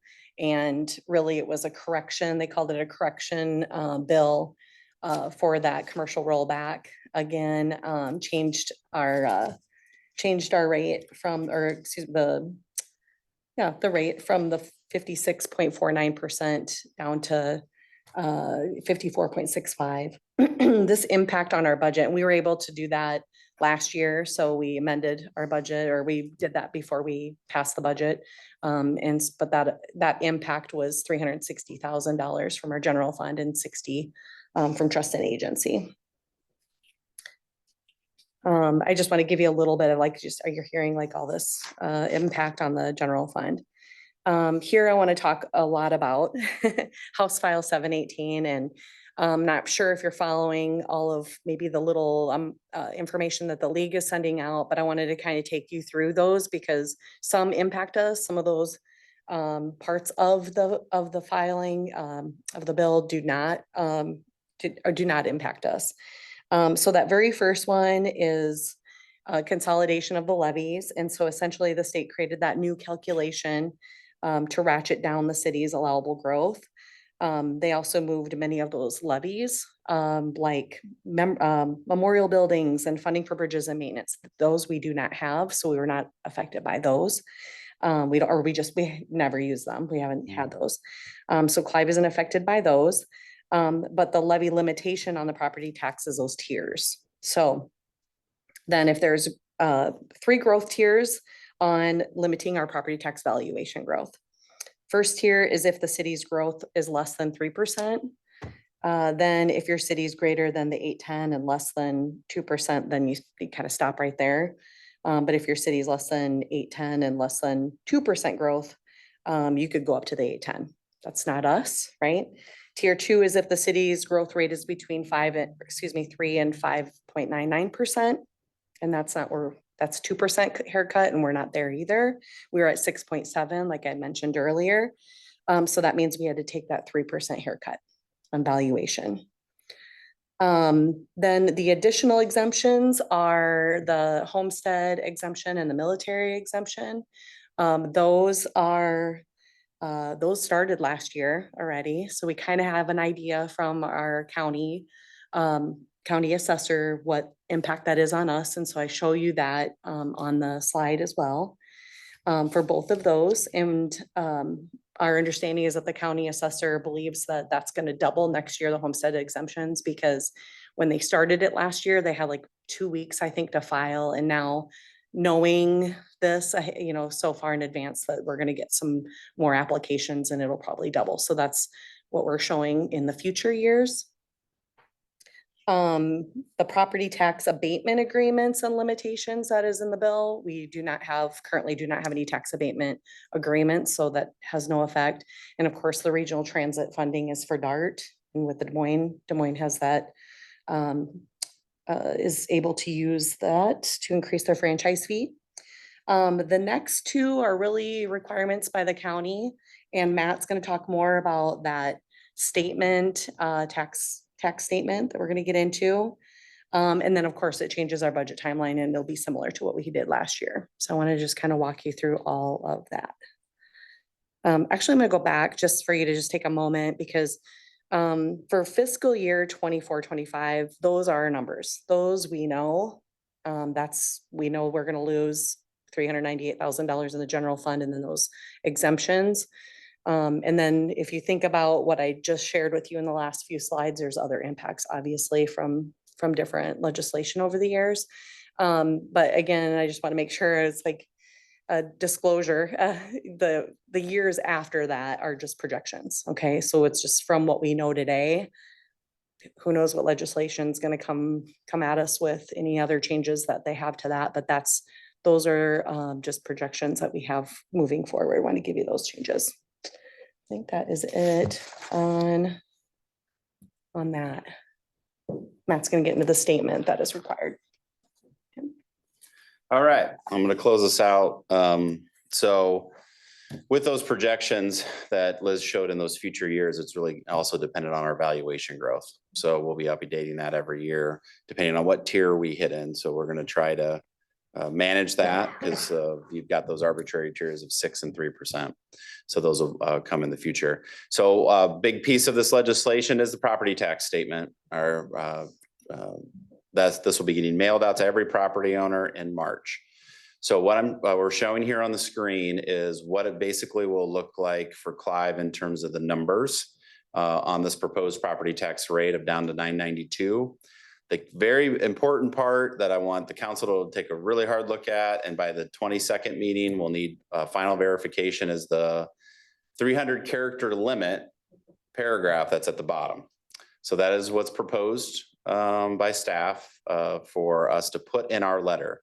So we'll have, the school will have a section, the county has a section, the city has a section. You've seen the draft that's an appendix included in the packet. So again, noting that there has been a substantial rise in property values, that we're lowering the rate, proposing to lower the rate to $992.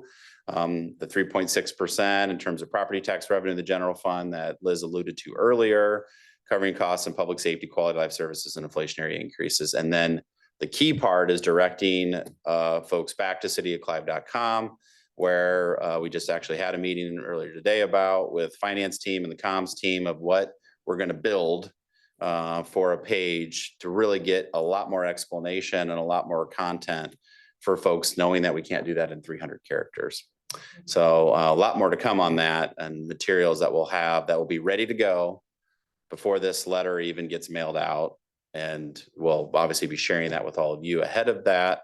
And so then that will also set the date for this additional hearing, or a public hearing, I guess they're technically calling it, for this additional meeting that has to be separate from a city council meeting that we've talked about before, setting it for April 11th at 5:15 p.m. ahead of your normal council meeting. That'll be at 6 o'clock that night. So during that meeting, we would do a brief staff kind of summary of what you're going to see in 2 meetings.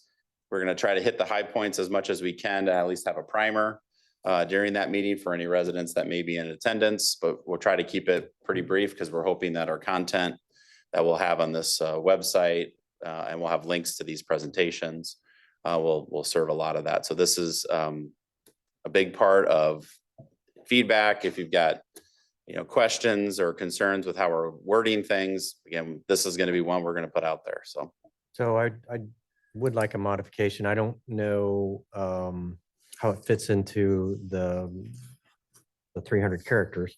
We're at 297 with what you see there. It would need, or 294 or something like that. A little bit more modification then, but what I would propose is where we say this adjustment will, I would like to see it say this adjustment will result in the average Clive homeowner saving $264 and generate 3.6% more property tax revenue. Because according to our slide, the average homeowner saves $264 as a result of this. I think we need to point that out in this statement. Again, how we need to massage the language, I'm not sure, but I think we need to point that out. I'll help you massage the language. I don't know why you have to have the second sentence as it is. Why even talk about 3.6 more property tax revenue? What's the purpose of the resident knowing that you're going to save $262? That's all they care about. That's what they Yeah. So I'll We're still, and so they're saying, well, then save me some more. You got another 3.6% to. And my tax bill still went up, is what they're really gonna Right, that's say. right. So I'm not sure. So let me, to all of that point right there, let me jump to something though that I want you to at least think about to that point, because as Councilmember Judkins brought up, I'm jumping ahead, I know. Who's making us mail that out? I mean, who's mailing it? The county. Yeah, the county. The county is, and we think the county's paying for it all too.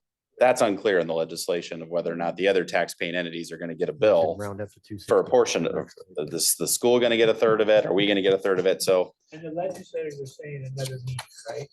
that's the April 11th, 5:15. Well, they have some great wisdom. And if they're thinking we need to have another meeting there, we might want to put this at Indian Hills or something, the auditorium, because they must be projecting. A lot of people will show up to the next meeting just to hear about this. Or they wouldn't want another meeting. So we might need an auditorium. We might. We'll look into that. So to the $262 savings. So, or 64. What I would say to that is this is the cost of the Clive taxpayer. So this includes the utility side. So the question would be, that statement is a property tax statement. So if you're just taking it on property taxes, the number is actually higher. But what I would say about what you're seeing on the screen here is this is apples to apples of the valuation of a home. So 318,000 in the current year to 318,000 in the previous, or in the budget year. If your house's valuation, assessed valuation, stayed 100% the same.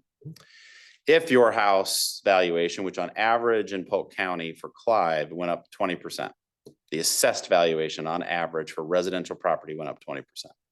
So I've done the math. So that $318,000 home would be roughly $381,000. Now with the rollback and with the property tax decrease, it is still a decrease in the average, in the property tax bill. It's a monthly decrease of basically $8 for the year, 67 cents a month. So it's a decrease, not an increase, because the rate is going down so much and the rollback is going down from 56% to 46%, the largest drop it's ever had in state's history since the rollback's been in place. So that's where I get at is what number do we use for what you just described? Because if you just do apples to apples, it's a much larger number in terms of savings. But again, that's very contingent on the property owner's house that's Well, that's always reading gonna be the that. case. I mean, Right, but that's my concern is then are we gonna create, are we creating more confusion if they don't see that savings? Well, we just say, again, it's They the won't. average homeowner, They- the average Right. Clive homeowner. right? Yeah, if we say the average homeowner, Yeah. it would But I don't- be, yeah. I don't even know if we need to get into specific numbers like that. But I do think, I agree that I don't see why we need to add the 3.6% additional revenue. I mean, I could probably count on one hand the number of people that would care about that. But I would say, what I would like to see is a more general statement, maybe along the lines of that will result in some level of property tax savings for the average homeowner. But I'd like to say something along the lines of what I talked about earlier, that Clive went above and beyond. Couple additional points for your consideration. Part of the logic of explaining that there is more property tax revenue coming in was to explain the simple math that you see in the chart right above the statement. The actual gross amount of property tax revenue we are taking, even with the rate decrease, is higher in the proposed budget than it is in this current year. So that's pretty obvious to That's the 3.6%. That's everybody who's It's the just looking at it. 12.8 million to 13.2 million, So 13 million minus 12 million. So that's right there in front of us. 3.6%. The other problem we've got to navigate around is the backside of this publication. Yeah, that is this one. So we plugged it in for city is it's going down. I know those numbers look very negative. Of course, they will for the residential. Now, the commercial one, this is where in the legislature's infinite wisdom with this form of how this is done. Well, if you look at the first 100,000 of a commercial property, because of what Liz described, it's taxed as residential now anyway. So that's why you see the massive change for that. Again, just that first 150, well, first 100,000 in this case, but it's up to a first 150,000. Now, most of our commercial properties are well over $1 million. I'm sure that was an oversight by the state legislature. I'm sure it was. Planned that. So for this first year, because that change is in effect now, the commercial one's going to see this massive, almost 50% decline. Now, again, it's only on the first 100,000. I can tell you there's probably not a single property in the city of Clive that's only a commercial property there's not a single residential property in the city of Clive that's valued at 100,000 assessed valuation, but definitely not commercial. And so it is going to be a hard story to tell. And so that's where we're trying to really balance, like, what are they seeing on the page and trying to relate the percentages to that. But again, this is why we want to have the conversation. Most people, again, I think what matters to most people is how does it impact me? And Of those 25 that read this. yeah. So I feel strongly we should put in what we believe, whether that's the 264 number or a different number. How does it impact the average Clive homeowner? That's what we should be putting in here.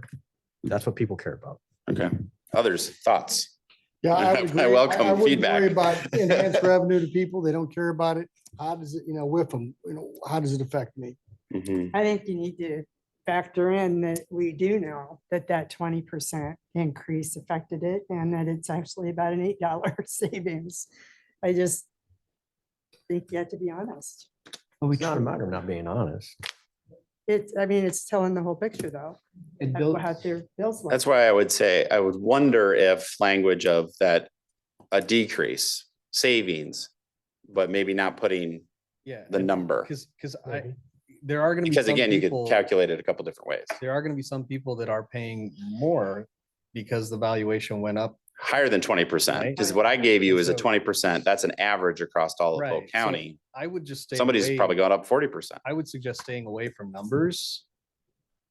And I mean, it's not about being dishonest. It's just you can't calculate that many different variations. I mean, you Property tax savings for the average Clive homeowner should go down, all right? What will go down? will go down. Yeah, that's the message, right? Well, and building on Councilwoman Judkins' very good point, the reason that sentence right now starts with due to rising property values is because we assume that our audience is right there. That's the first thing that's on their mind. And so we want to validate that. But I think building off your point, Councilman, we could add language that says valuation percentages vary across the city, increases vary across the city, but for an average household, there will be a reduction in property tax paid. Something to in that the- effect, in yeah. the- In the proposed budget. And so we would trim that second, we would have to eliminate that second sentence, not the last sentence. We got to keep the very last sentence in terms of sending people to the website, in my opinion. Right. But the second, we would trim the second sentence to basically replace it with that type of language. Yeah, and again, I would advocate for us taking a chance, taking an opportunity to toot our own horn. The advantage that we thought we had with the second sentence as it is now is that does it pass the smell test for folks to say that they're really going to see a decrease after they've had these huge valuation increases? Because again, we have not people that are disinterested, they are, but just the knowledge that they need to make sense of this is so weird, right? To say that after they've had those huge valuations that they're actually going to pay more, well, their experience is, I don't care how much you say I'm going to pay less or more, it's still a huge number that I have to pay. So if they are going to be making that big payment with their property taxes, to be able to show them that it's going to the things they think are most important, public safety, the quality of life things that we love and our value, the survey data backs it up that people love it. That was sort of the logic to show them that, yes, that is a big number. Yes, these are important things, but they're going on target to the things they care about the most and that you all have prioritized. And I think we can do that at the website, right? I mean, I get it, but I still think people care most about what their tax burden is. And then they want to know that it's going down. And in the future, when Iowa took this on, they were modeling off mailings that happen in a number of other states. And in those states, like in Minnesota, they actually do multiple mailings and tailor the numbers specifically to that. To the property. And so they help us make that case and they bring that clarity that that all of you are pointing to, that you're right on. That's where we need to be moving. And that's if the legislature was going to make an adjustment to this, it's that, is they have the data. Because, right, they mail out the assessed valuation notices, right? If you tied, because Minnesota does this, ties the exact valuation of that property and shows these numbers for that property specifically. The way this is set up now, it's that.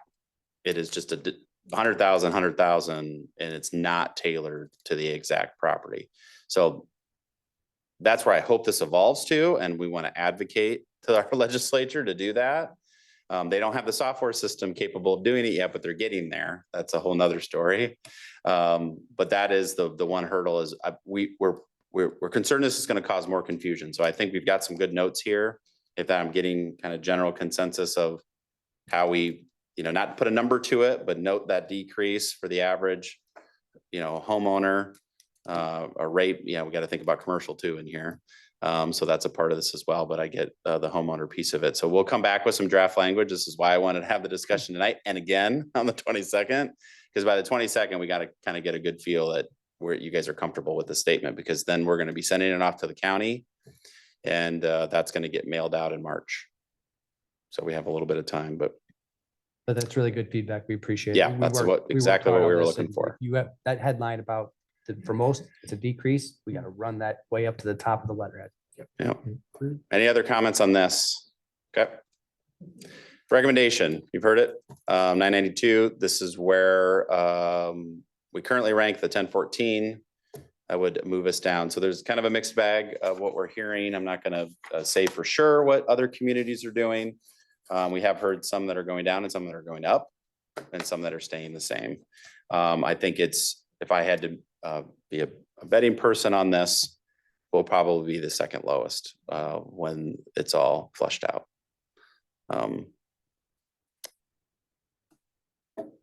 So this recommendation, again, reiterating the point, this is investing in your strategic plan. On the slide there, we emphasize some of those pieces. It's also meeting the needs of, we continue to be a growing community. As Doug talked about, that time may change here in the near future.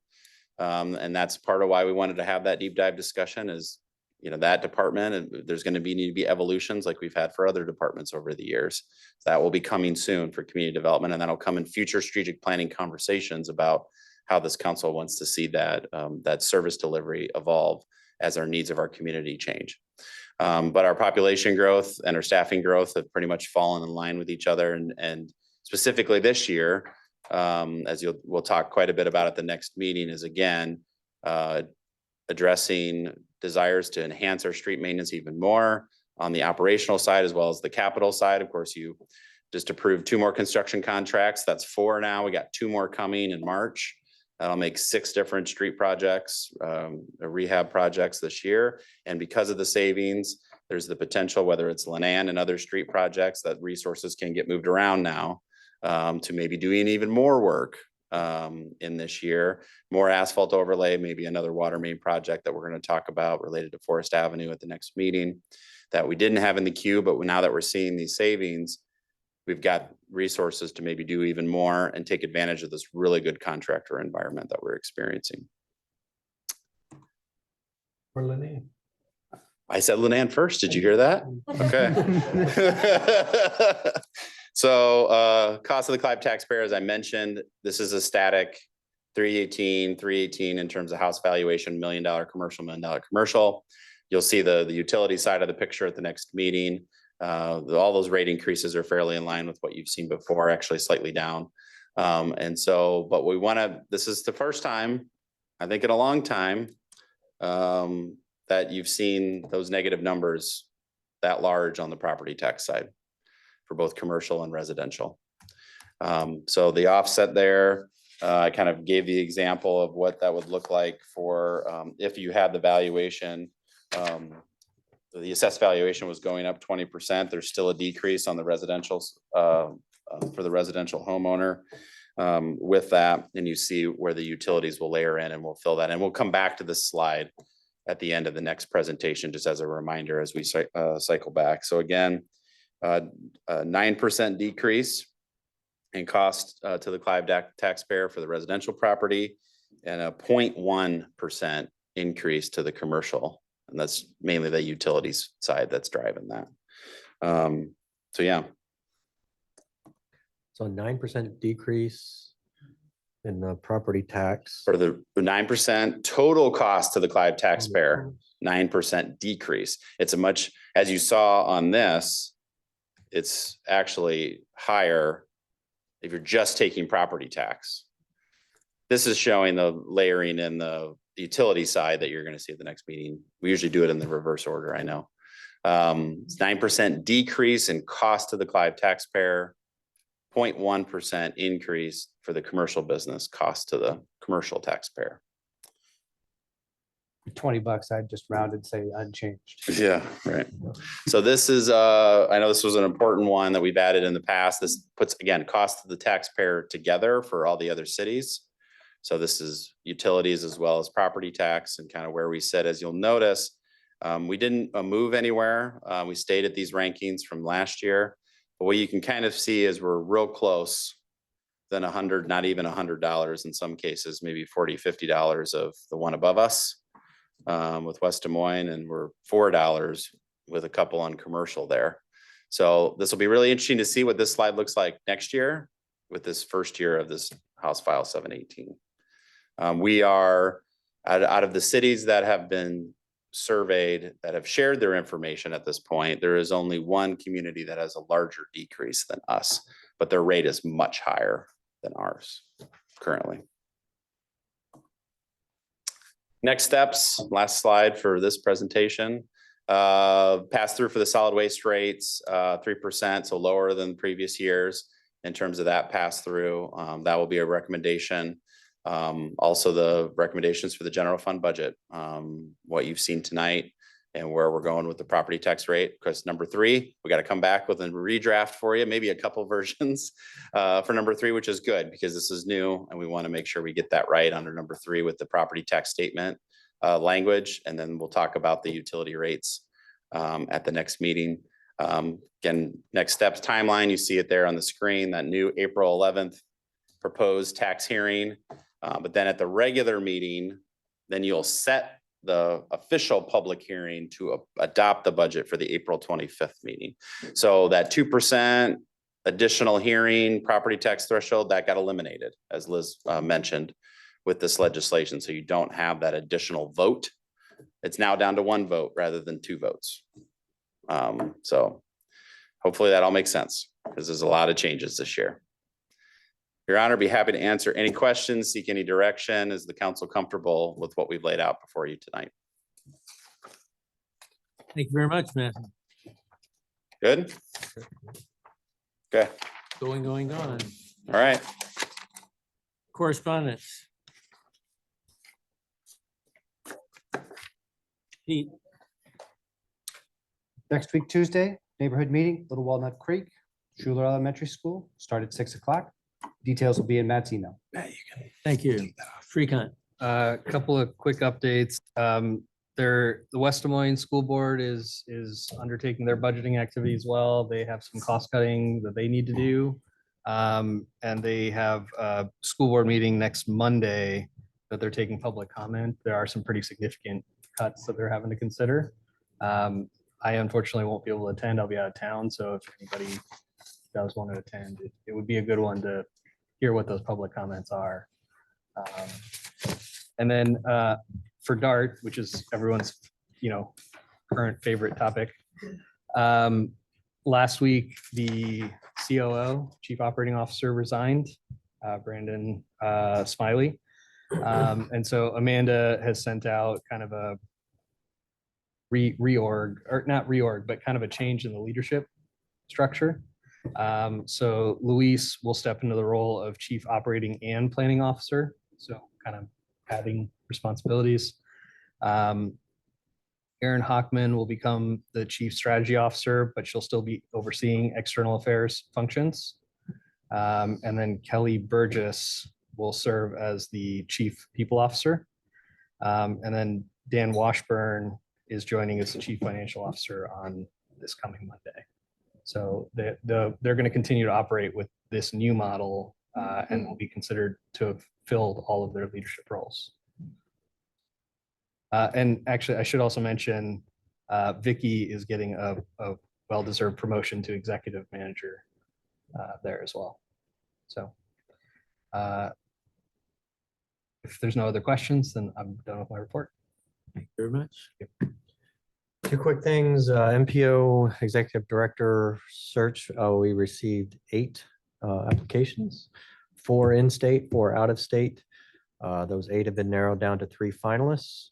Those finalists will interview next week, and a decision will be made at the policy meeting next Thursday. Oh, And then an offer will go out on Friday. So it'll be very quick. The current interim director is one of the 3 finalists. oh, that's good. So, Icon completed an economic impact report on the access points that have been put in place thus far. So not an economic impact report on what's to come, but what has already been done. And I was very positive with the number of visitors that came, out of town visitors, the impact of hotels, all of that. It was in the millions. I didn't memorize all the numbers, but they're going to be doing a public presentation of that here in about a week. If anybody wants that information, I can get you the Google Meet, I think, information. So, but thus far, track record of the economic impact has been very, very good and positive. So, bottom line, thank you. That's it. Eric, No report tonight, Your Honor. thank you. Susan. Thanks for coming to Bravo. For those who were able to be there, Mike McCoy did a really nice job Thank you. as MC.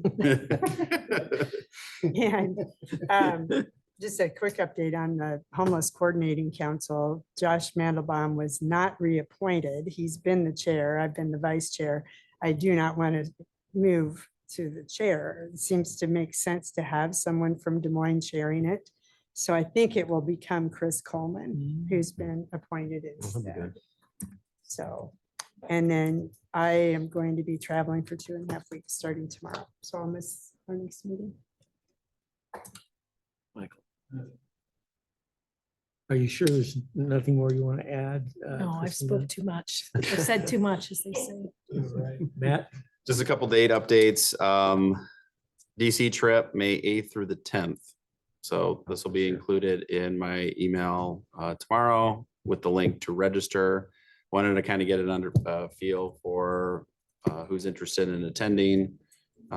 Just so we kind of have a head count, have an understanding. Of course, we've got some federal legislative with the big raise grant that we're going to be submitting at the end of February, and then everything related to flood mitigation and FEMA grants. So a lot of reasons for us to be there and be talking with our federal delegations, but particularly the staff that are helping us with a lot of letters of support and grant pieces. So just wanted to kind of get a feel. I know Susan's indicated some interest. I'm out this year. Out this year. I'll be traveling. You're in. Okay. I'll be traveling, so I will. You've got a Okay, family so- weddings that I have to go Ted to. and Susan, and I know the mayor has finals week, so. Well, Ted can't. Oh, Ted, sorry, Eric and Susan. Okay. And If it's just those two, I might have to go, because that's. We like to think of it as the 18th. there you go. Somebody has to represent. Also, strategic planning workshop dates. I have included those in the email. I know some of you have gotten back to me, would really love to get feedback and get that schedule locked in for August. So please, if you can, look at those. And then lastly, if anybody's interested in seeing some really pretty pictures of our soon-to-be new airport terminal. I was at a meeting and Susan was there in a staff role with RDG yesterday afternoon to get an update on that. And they have a really cool model that flies you through the terminal to really get an idea of the quality and the finish that's going to be in there. And the design aesthetic is, they've done a very, very nice job, the design team. And they've seen they've been bidding out a number of the packages. They've got some of the bigger packages coming later this year to complete out the terminal. They're hoping that there would be some opportunities to maybe even eke out a couple more gates, depending on how that bidding environment goes and how the grant funding lines up. So a lot more to come, but late 2026 is the target right now for opening up the new terminal. It'll still be connected to the old concourses, but the main processor terminal. And if we get that fly through video, I know that they're going to work on, we'll find a way to share it, but it's pretty cool. But if you want to see any pieces of it, I've got some of the handouts that Susan put in my hand, so I didn't leave without. Maybe a night when we don't go so late. Yeah. Be a good time to look. Right. That's all I have, Your Honor, unless there's any questions. Anything else for the good of the order this evening? Are we sure? If we're sure, we'll adjourn at 9:39. That's it. That's